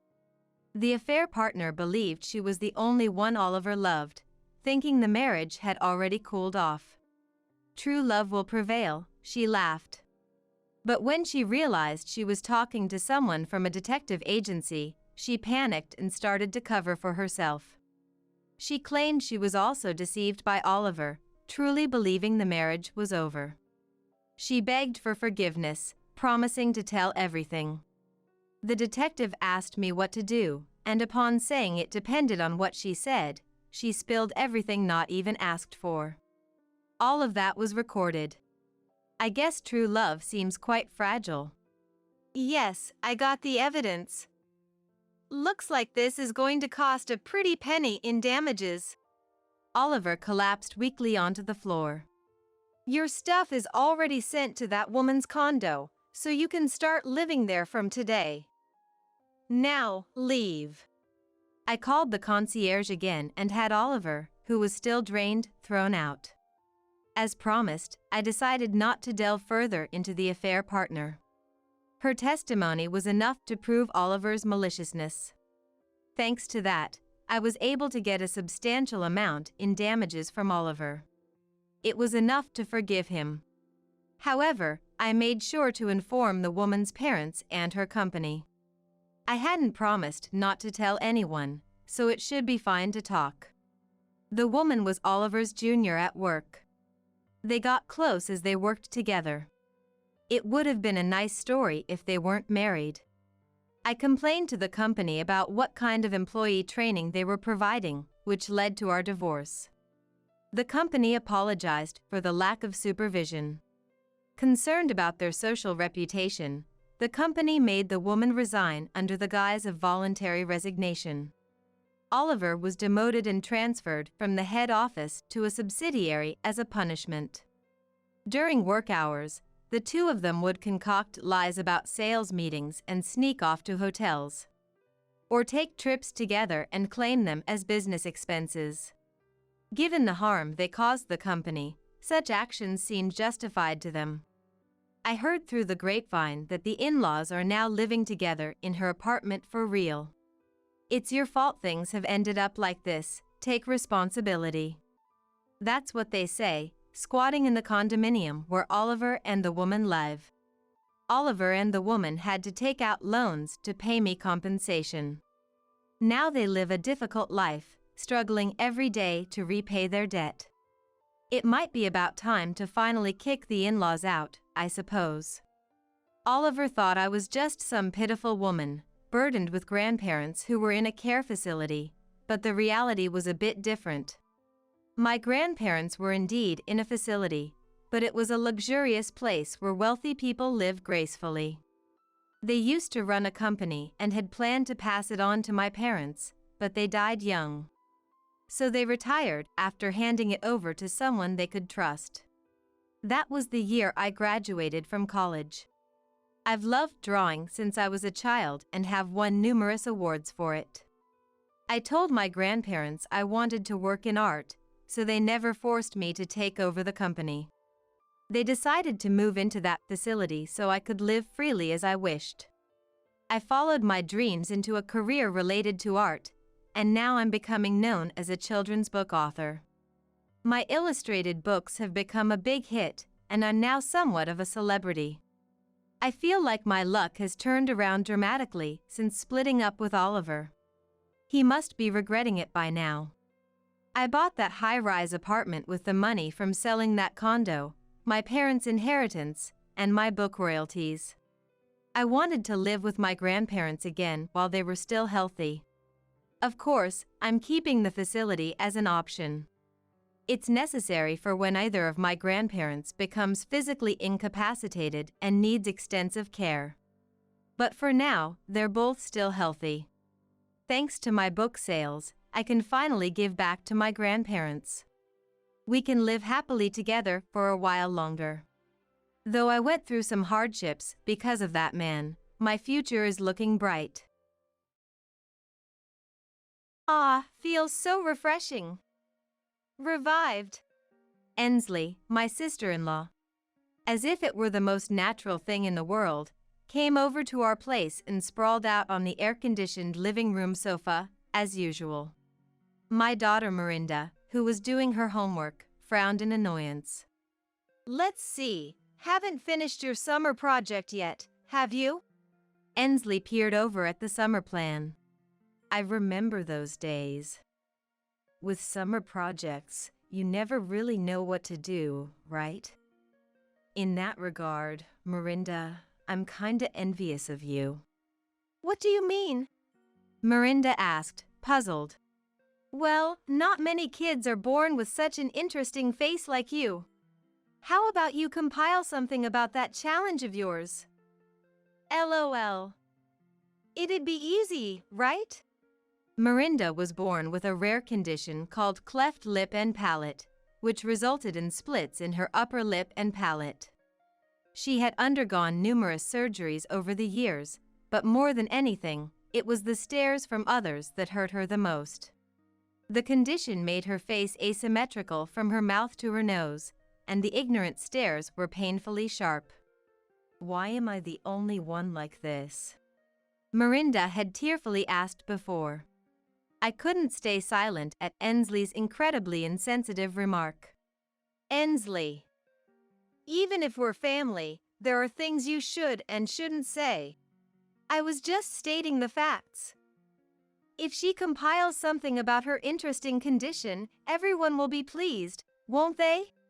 Ensley is laughing, saying Miranda's condition is interesting. Without knowing how much pain and struggle Miranda and we have gone through. Don't worry about what she says, Miranda. I grabbed Ensley's arm, ready to forcefully drag her out of the house. That's when Miranda stood up slowly, smiling, and said, Don't worry, Mom, I've decided. My name is Eleanor. I live with my elementary school-aged daughter Miranda. My husband Dennis is a good husband and father, but he's away on work assignment. I'm home, Mom. I'll go wash my hands, then I'll help with chopping the vegetables. Saying this, Miranda took off her mask. Nowadays, everyone wears masks when going out due to the pandemic. But Miranda has been wearing a mask in front of anyone other than family since she was young. She must still feel resistance to showing her bare face. Miranda was born with a condition called cleft lip and palate, which is not commonly known. It's a congenital condition where the upper lip and palate are split, occurring in about 1 in 1,000 births in the United States. Seeing our child for the first time, My husband and I were shocked, but also vowed to protect her no matter what. Cleft lip and palate requires several surgeries, and Miranda's first surgery was just 2 months after she was born. Though the surgery closed her mouth, it didn't completely correct the distortion in her mouth and nose. Most people don't know much about this condition, which made me worried about how Miranda would be perceived as she grew up. There would surely be times when Miranda would get hurt. Still, Dennis and I discussed letting Miranda live like any other child, attending school and going to amusement parks just like her peers. The days of hospital visits must have been painful for young Miranda, who usually doesn't complain much. Miranda would become anxious before surgery, saying, "Mom." There must have been unspeakable anxiety clinging to her. She wouldn't let go of my hand until she fell asleep. As an elementary student, Miranda would come home and share various school events with laughter. "Today, Gerald and my class mimicked the teacher, and it was so funny. During lunch, we played rock, paper, scissors to see who gets the dessert of the kid who was absent, and Caitlin won. Over the last long weekend, Tyrone from the next class went on a vacation with his family. But their dad got lost while driving, and it was a huge mess." Miranda would tell fun stories at dinner every day, but I noticed something off. None of the stories Miranda told included herself. Miranda always just tells me about things others have said or done. She never mentions doing anything with a friend herself. Despite a bad feeling, I lacked the courage to directly ask her about it. One day in 2nd grade, Miranda came home crying. "What's wrong? What happened?" Seeing Miranda cry, except before surgeries, surprised me. Miranda was silent, looking frustrated, but then she couldn't hold back anymore and started crying louder. "It's okay, you can cry all you want." I hugged my daughter tightly. After calming down, Miranda said, "You know, Mom," and shared feelings she had kept to herself. Even though Miranda wears a mask to school to hide her mouth and nose's distortions, she has to remove it during lunchtime. The first time they ate together, a boy sitting across from her pointed and laughed, saying, "Your face looks weird." That started it, and other kids gathered around, saying, "Really? That's funny," expressing their thoughts aloud.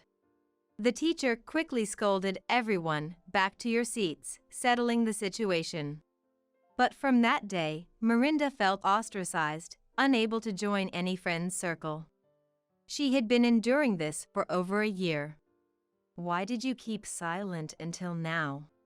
"Because, Mom and Dad, you always have it tough because of my condition, right? Surgeries cost a lot of money, and you have to go back and forth between the hospital and home for me. Miranda, for US." Knowing Miranda was considerate of us made me feel inadequate as a parent. Why am I the only one like this? Tears fell again from Miranda's eyes after she finished speaking. "I'm sorry, Miranda. Despite being blameless, she's had a hard time at school. Not just school. Miranda might continue to be seen strangely by others because of her condition. I blamed myself, feeling responsible for her suffering. I'm sorry, Miranda. From now on, Mom promises to be by your side as much as possible to protect you.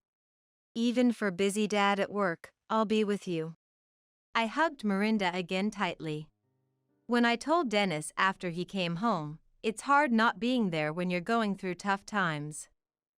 I've let you handle all the hardship alone, Dennis also blamed himself. It can't be helped. I'll protect Miranda's heart, and you protect our livelihood. Let's protect Miranda together.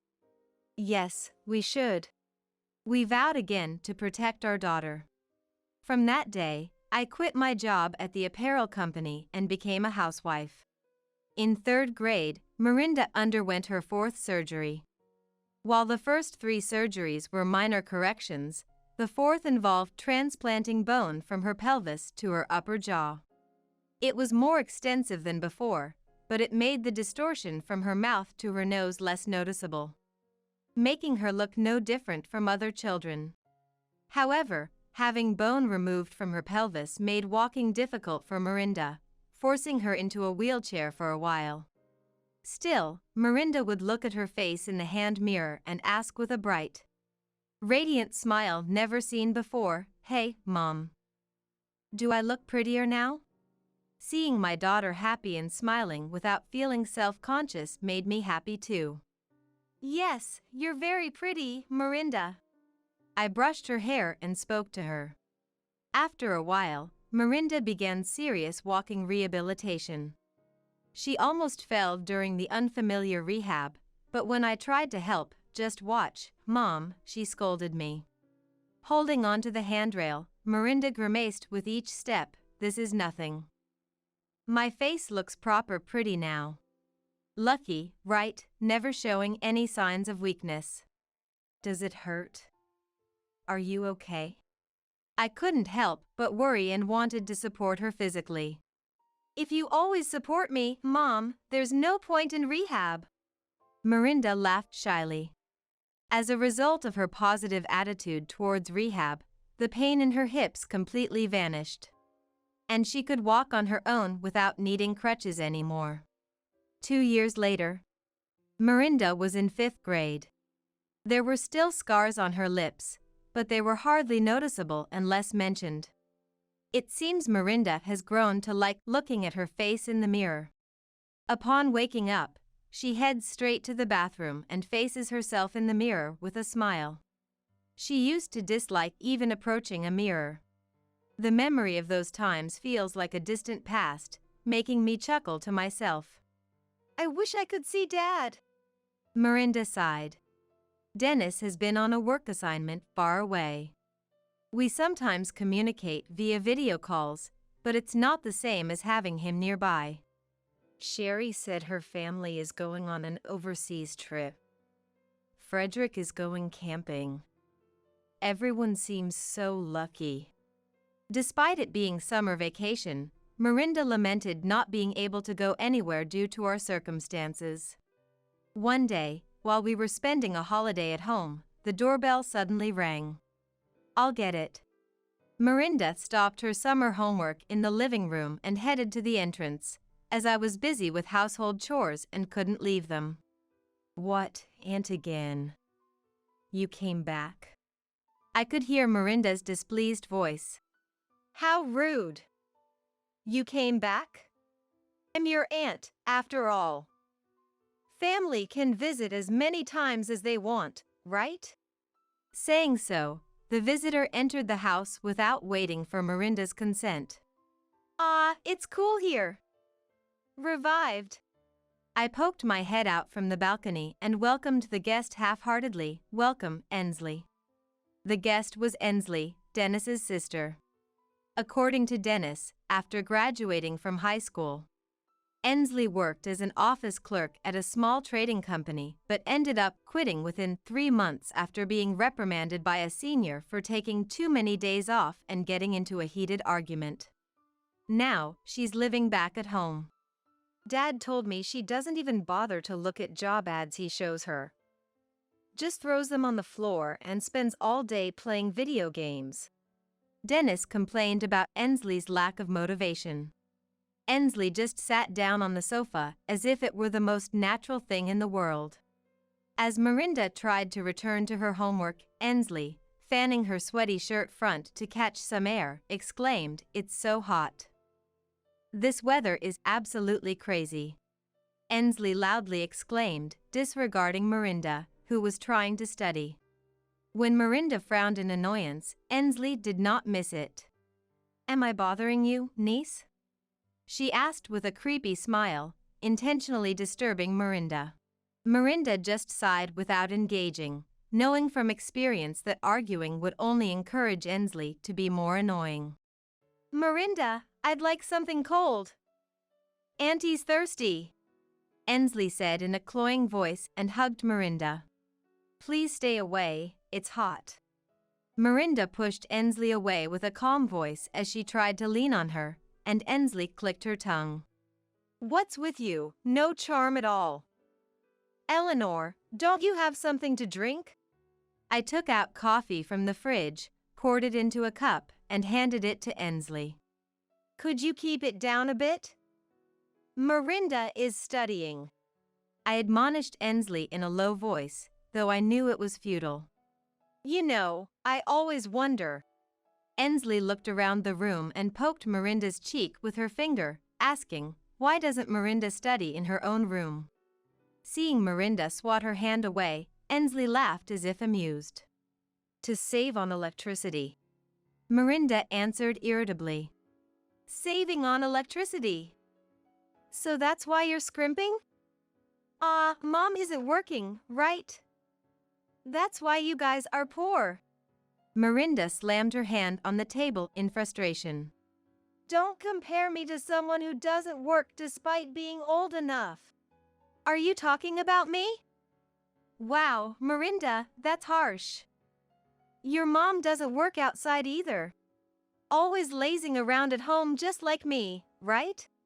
That's not true. Mom is busy being a housewife. She's always cooking, cleaning, doing laundry. There's a lot to do.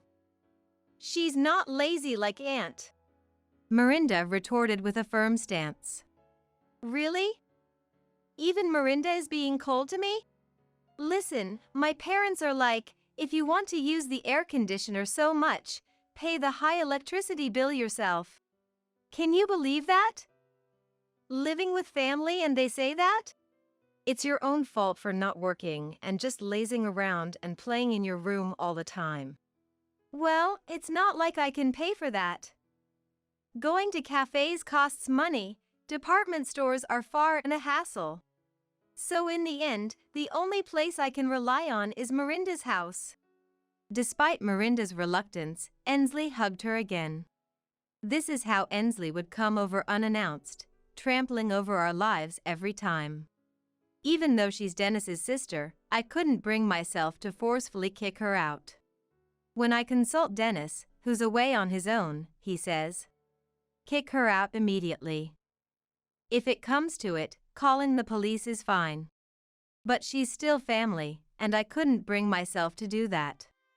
Taking advantage of my inability to stand firm, Ensley has been getting increasingly bold lately. Anyway, Eleanor, you've got it easy, right? Because you can just play around at home every day. I'm not taking it easy at all. I snapped back at Ensley, irritated. After engaging more than I should have, I calmed down and realized I shouldn't have. Predictably, Ensley got even more encouraged. It's fine to slack off, right? Just buy whatever you like from the grocery store for meals, and for cleaning, just quickly tidy up the places that catch the eye. That's what I would do, LOL. She suggested I take shortcuts in my role as a housewife. Don't compare me with Aunt. Besides, it's annoying because of her I can't concentrate on my studies. Can you just go home? Miranda protested strongly. Oh, scary. Ensley exaggeratedly shivered. So, Miranda, what have you been studying? Should I help you? I might be able to teach you addition or subtraction. I've already learned that, thank you. Please, just go home. Oh. What's this? Your summer project isn't finished yet. Ensley peered over at Miranda's planner. I remember those days. With summer projects, you never really know what to do, right? It's hard to find something you actually want to research. In that regard, Miranda, I'm kinda envious. What do you mean? Well, not many kids are born with such an interesting face like you. Why don't you compile something about that condition? It'd be easy, right? LOL. It's about yourself, so you wouldn't have to research much. I couldn't stay silent at my sister-in-law's incredibly insensitive remark. Enough, Ensley. There are things you should and shouldn't say, even if we're family. Oh, scary, scary. I was just stating the facts. If she compiles something about her interesting condition, everyone will be pleased, won't they? Ensley is calling Miranda's condition interesting. Laughing, without knowing how much pain and suffering Miranda and we have gone through. Miranda, don't worry about what such a person says. I grabbed Ensley's arm, trying to drag her out of the house with all my might.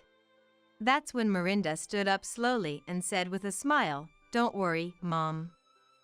I've decided." In contrast to me, who was about to explode with anger, Miranda was completely calm. "Well then, Miranda, I don't quite understand, but your mom seems really angry, so I'll leave," Ensley said without a shred of remorse, smirking creepily as she prepared to leave. I wanted to unleash my anger on her, but Miranda pulled at the hem of my shirt, stopping me. "You too, Mom, shouldn't worry about what that person says." Looking at the suddenly quiet entrance after Ensley left, Miranda spoke. She must have some plan in mind. Thinking this, I managed to suppress my anger. 3 months passed. "Miranda, it's okay to relax a bit." Saying that, the national newspaper reporter eased the slightly tense expression on Miranda's face. Dressed in new clothes bought for this day, Miranda smiled with confidence. "That's the spirit. You're doing great." Praised by the handsome reporter, Miranda's cheeks flushed slightly. 3 months ago, I couldn't have imagined Miranda being interviewed by a national newspaper. The interview took place in a small cafe in the neighborhood, which we had reserved. The owner, who I've known for a long time, whispered to me, "Hasn't Miranda become quite beautiful?" Indeed, the last time the owner saw Miranda was before her 4th surgery. As Miranda's mother, always watching her closely, it was hard for me to notice. But acquaintances who saw her without a mask after a long time were often surprised. Miranda's treatment had progressed so much that her facial structure from her mouth to her nose was indistinguishable from other children's. Of course, some surgery scars remained, but they were hardly noticeable unless pointed out. "Let's take one last photo." "Smile." Prompted by the reporter, Miranda smiled broadly without her mask. 3 months ago, on the night Ensley left, Miranda declared to me, "I've decided on my summer project theme. I want everyone to know about me. I'll do what Aunt suggested." She didn't seem bothered by Ensley's words. In fact, she seemed more radiant than before. "Is that okay with you, Miranda?" I asked. Laughing a little, Miranda said, "Mom, you're always overprotective. I'm not the crybaby I used to be. This is something I've decided to do myself." Seeing my daughter so full of confidence, I felt reassured. "All right, then I won't stop you. Go ahead as you think is best, Miranda." "Okay, got it." From that day, Miranda began to confront her condition of cleft lip and palate again. Shortly after starting elementary school, she had been teased by classmates about the shape of her nose and mouth. Suffering in silence because she couldn't tell her parents.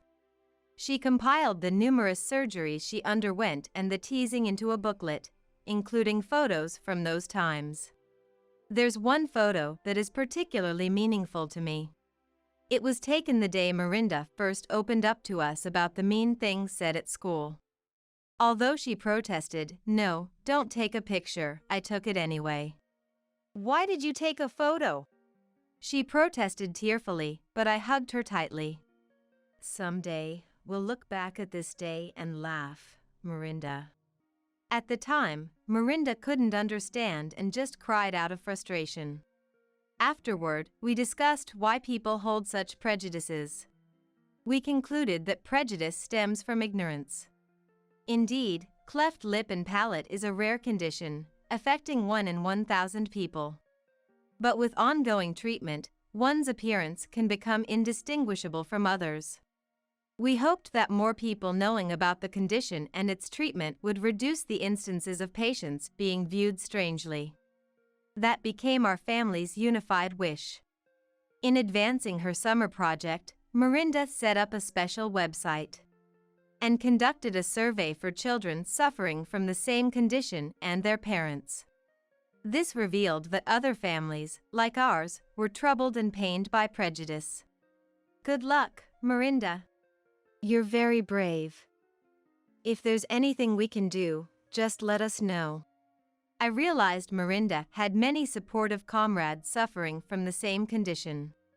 Mom, thank you for giving birth to me. Thank you for raising me. Because you supported me, I was able to get this far. Mirinda whispered, looking at the photo. The hard worker is you, I replied. Mirinda had undergone numerous surgeries since she was very young.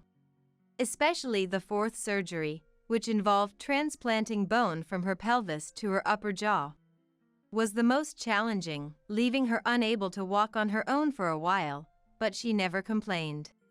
She is truly a strong child. Of course, I feel like hiding my face with a mask.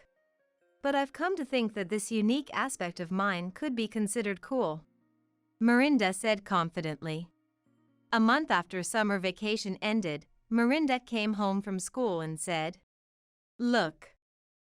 My summer project was highly praised at school, and I was awarded this certificate." She showed me the certificate, breathless and sweaty from her excitement. My friend said I was cool. Mirinda happily shared her school experiences. A month after that, a newspaper company contacted us for an interview. I read the interview article. Mirinda, you're amazing. Mirinda's article was published in a national newspaper, catching the eye of Dennis, who was on a work assignment. He immediately video called us. If you were going to be published, you could have told me. I was just reading the newspaper when suddenly I see Mirinda's face all over it. And I spit out the coffee I was drinking from surprise. It wouldn't have been fun if I told you beforehand. I wanted to see your reaction without saying anything first. So, I fell for the surprise, huh? Dennis laughed heartily over the video call. Mirinda peeked out and said, "Are you happy to see your daughter's face after so long, Dad?" Well, yes. But, you really gathered courage to compile something about your condition, didn't you? Then, Mirinda's smile faded, and she answered seriously. I presented it because I wanted to reduce the number of people who, like Aunt, say hurtful things out of ignorance about diseases and disabilities. Ensley? Did she say something to you? We revealed the hurtful things Ensley had said to Mirinda during her summer visit. That girl. Dennis sighed, I'll give her a piece of my mind. The next day, we received a call from Mael. I read Mirinda's article. It's amazing, Mirinda.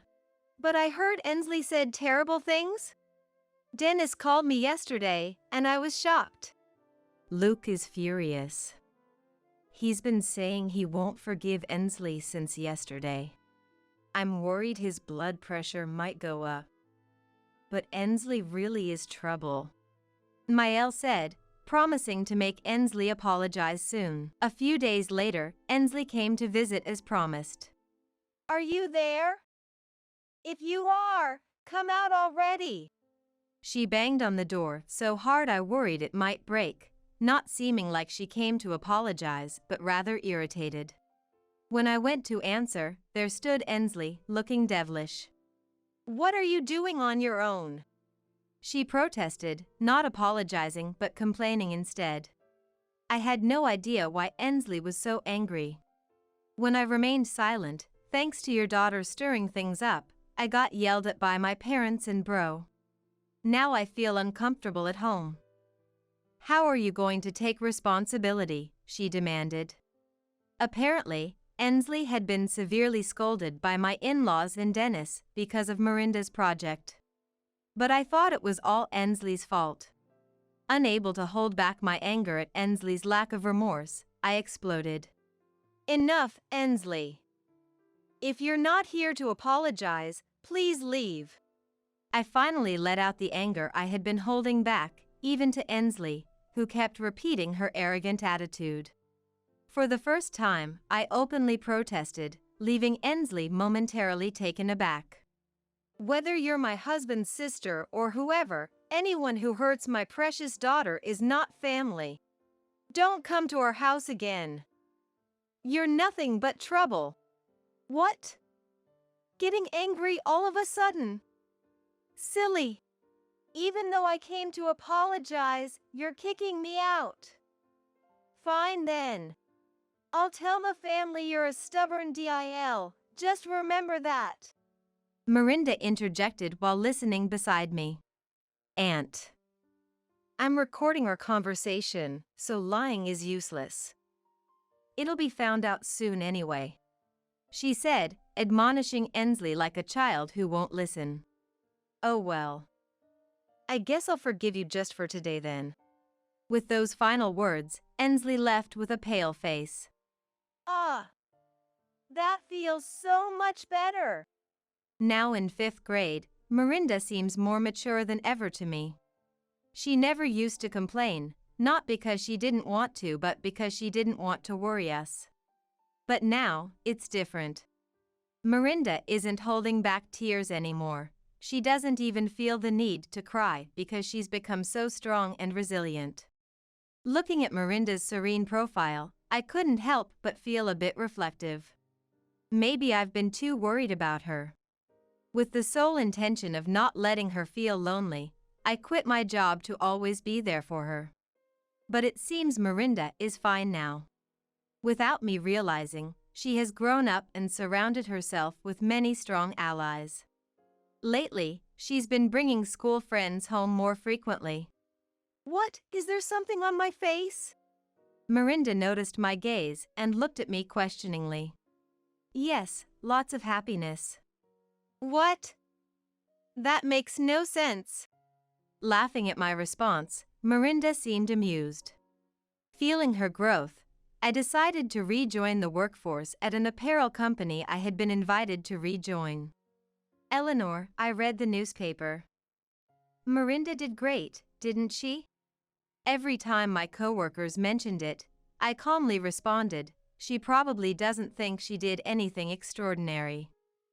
She just presented her life as it is. One evening, Miranda shared her future dreams with me. I want to become a doctor. To help children and families suffering from diseases and disabilities like mine. Facing myself through my summer project made me think that. And I've been thinking lately, there are people who can't run fast, those who struggle with studies. Tall people, short people. My condition is just another trait among those.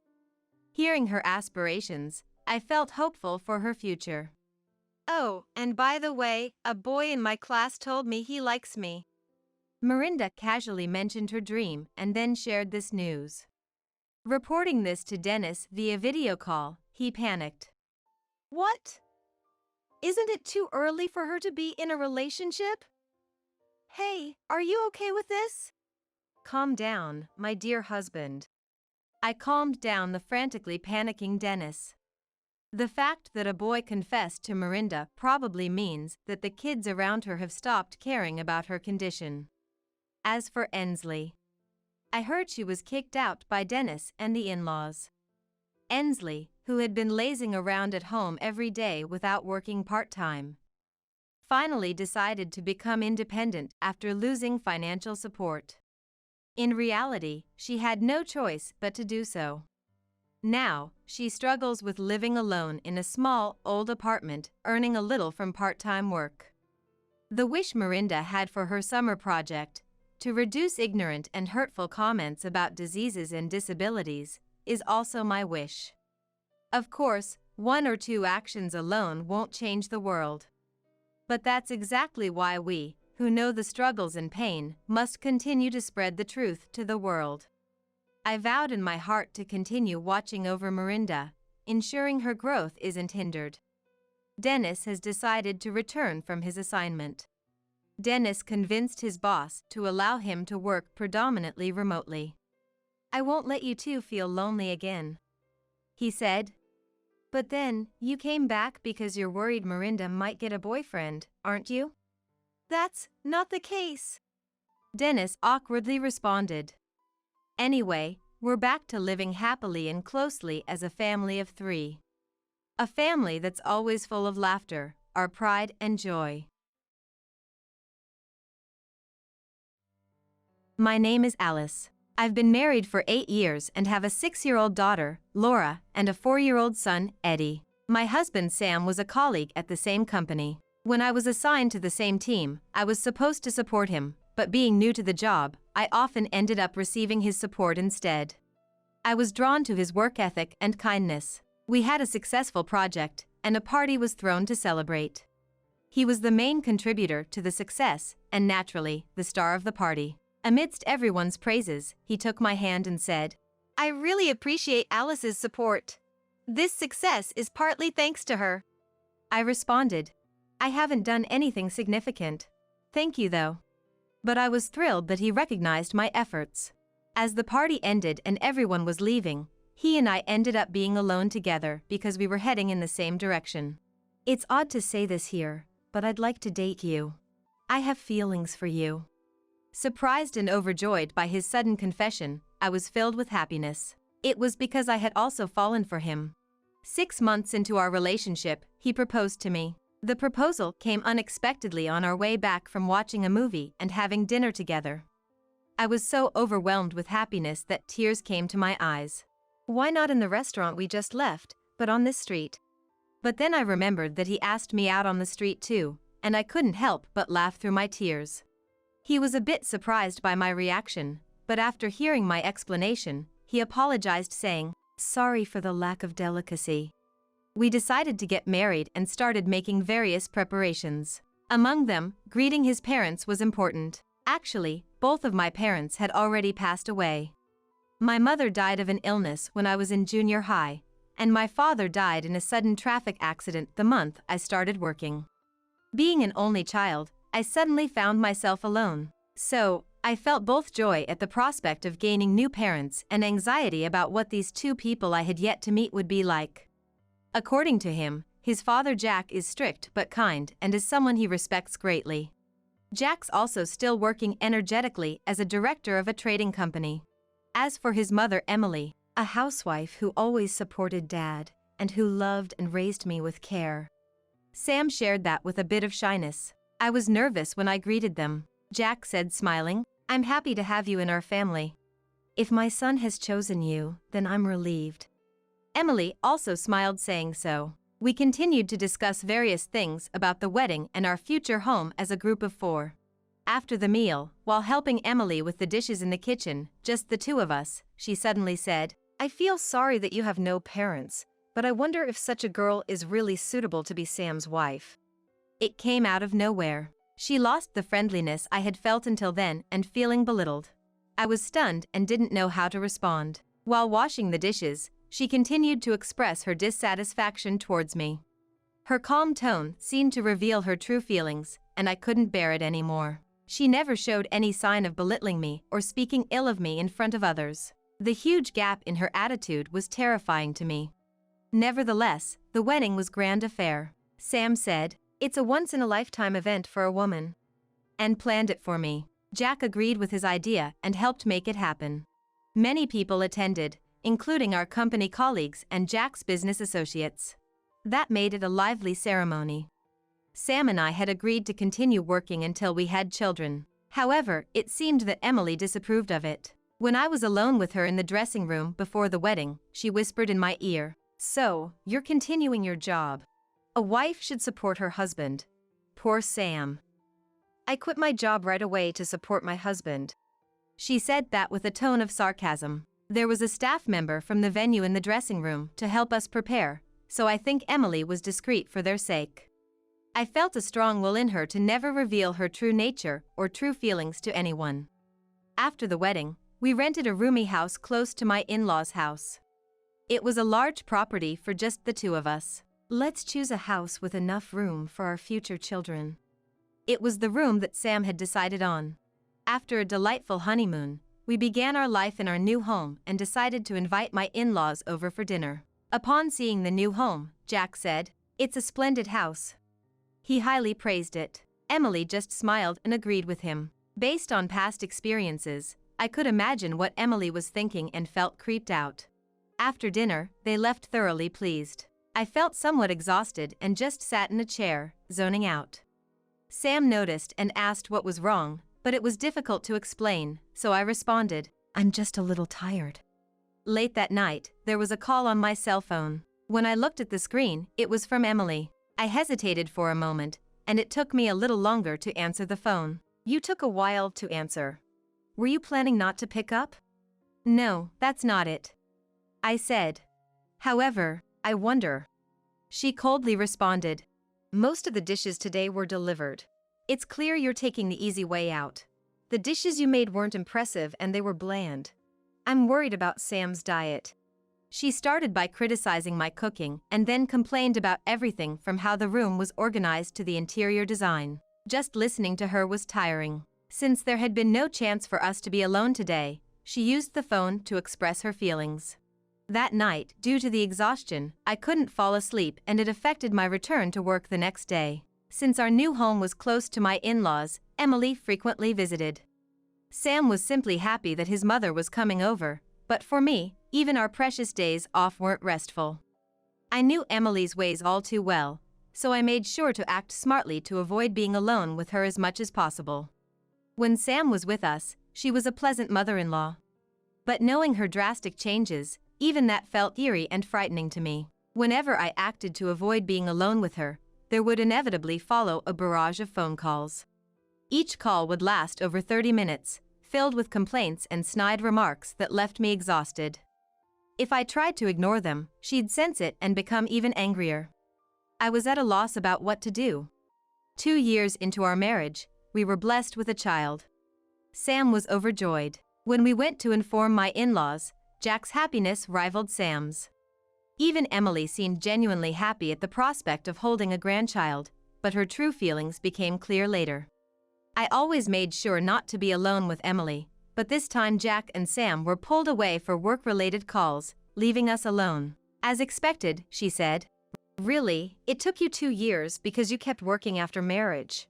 I always thought you were a useless wife, but you just barely made it this time." It seemed she was always displeased with me continuing my job.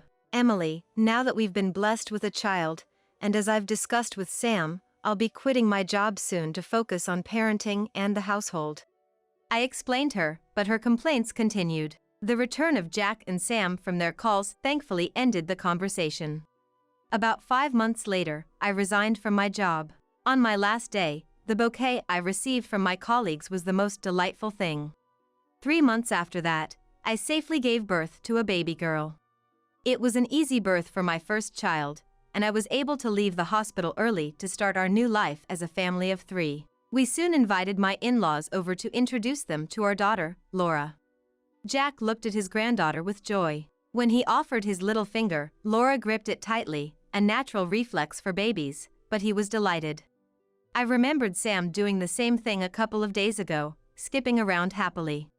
I thought Emily would surely be satisfied holding her adorable grandchild, but I was naive.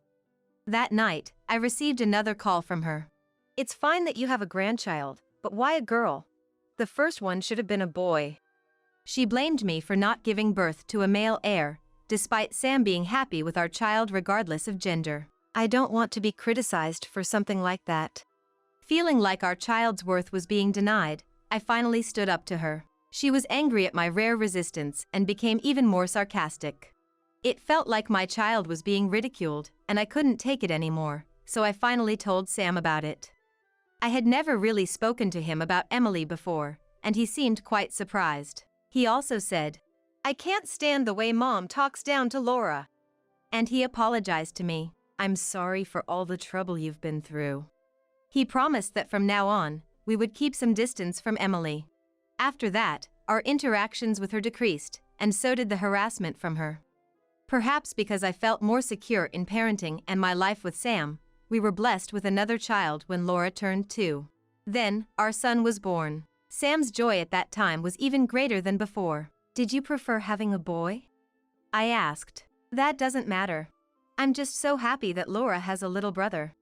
He smiled. We reported the birth of our son Eddie to my in-laws and showed them his face. Jack was overjoyed just like Sam and congratulated us on having 2 children. As for Emily, it was the same as when Laura was born.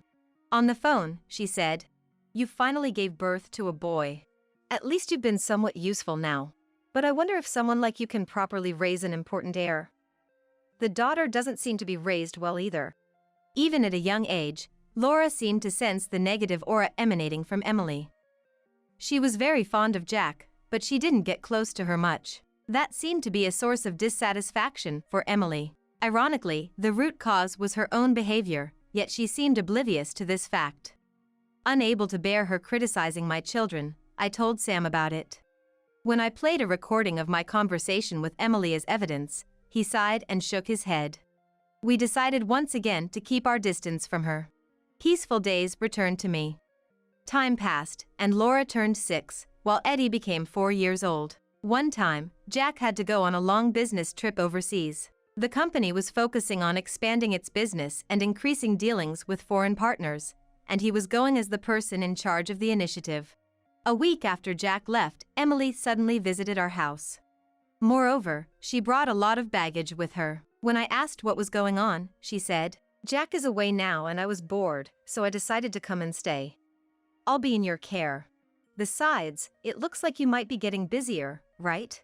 I'll help out around the house for a bit." Actually, just the other day, "Can you help me with my work?" A friend had asked me. The friend owns an interior shop and suddenly one of her employees had quit, leaving her short-staffed. "Just until I can find a replacement," she said. I was considering the offer since my children were still young. I was puzzled about how Emily knew about it, but I was more shocked by her sudden decision to move in. Unable to send her away, I let Emily into the house, and she quickly started organizing her belongings. That evening, when Sam came home, I told him about it. He was also surprised by Emily's sudden arrival. She knew about the work request because Sam had told her. He had accidentally mentioned it while contacting her for a different matter. The thought of living with her was dizzying to me. I asked Sam, "Can you talk to Emily and get her to go home?" But he said, "It's only for a short while, and it'll make it easier for you to take up your friend's request." So, Emily's stay was decided. I was relieved that I could go to work and be away from her, but I was terribly worried about leaving the children in her care. I felt like the children were being held hostage by her, leaving me restless. The kids talked to me about their interactions with Emily. It seemed that she was only paying attention to Eddie. "Perhaps because he's the heir," Laura said. "It's sad." And shed tears. Her sarcasm continued, pushing me to the edge. Combined with the fatigue from the unfamiliar job, I was nearing my limit. Seeing my distress, Sam listened to me. He said, "I can't overlook this anymore," and gave me some advice. Just like before, when I recorded my call with Emily, "Start collecting evidence," he had instructed. He handed me a voice recorder and a video camera. The next day, I began recording all of Emily's sarcasms. I set up the video in the living room and carried the voice recorder during conversations with her. Although her attacks continued, the thought of standing up to her gave me mental strength. As the evidence accumulated, I was strangely surprised by how much could be gathered in such a short period. Finally, she demanded that I divorce Sam and leave the house. The nerve of a parasite dictating terms in my family's home brought me to my breaking point. I discussed with Sam and decided to take action. "Get out!" When Emily said, "Understood, then it's goodbye." Hearing that, thinking she had one. Finally, even someone as stupid as you understands. "But what a terrible wife, leaving your children behind." She laughed and said, "No, it's you who will be leaving. That's why I said goodbye." Hearing it, "What are you talking about?" Ignoring her anger, I pulled out my cell phone and made a call. Once the person on the other end answered, I handed the phone to her. Her face visibly paled as she took the call. The person on the line was Jack, who was overseas. "What are you doing, leaving our home unattended like this? Isn't it a wife's duty to protect her home? You've been harassing Alice? What is the meaning of this?" Unable to respond to his words, Emily filled with anger. She began to sweat profusely, and her eyes turned vacant. I had asked Sam to gather substantial evidence, which we then sent to Jack overseas. In today's age, whether someone is overseas or anywhere else, data can be sent with just a click. I've seen the terrible things you've done. I won't hear any excuses. Among the evidence was a video of Emily taking money from my wallet. I had been worried about my money disappearing mysteriously, but I never thought it was her. Jack told her, "Go back home immediately and reflect on your actions. Moreover, I'll be returning home temporarily and we'll have a talk then." Saying so, he ended the call. After hanging up, Emily quickly packed her things in a daze and fled back to her own home. Later, when Jack returned temporarily, he lectured her and even considered divorce, completely breaking her down. After the incident, she never interfered with me again. Laura and Eddie said, "Mommy would never leave us. Grandma doesn't understand anything." That's right. I would never abandon my precious family. Sam stood by me. I am resolved to cherish this family always. Thus, a peaceful life came to our family of 4.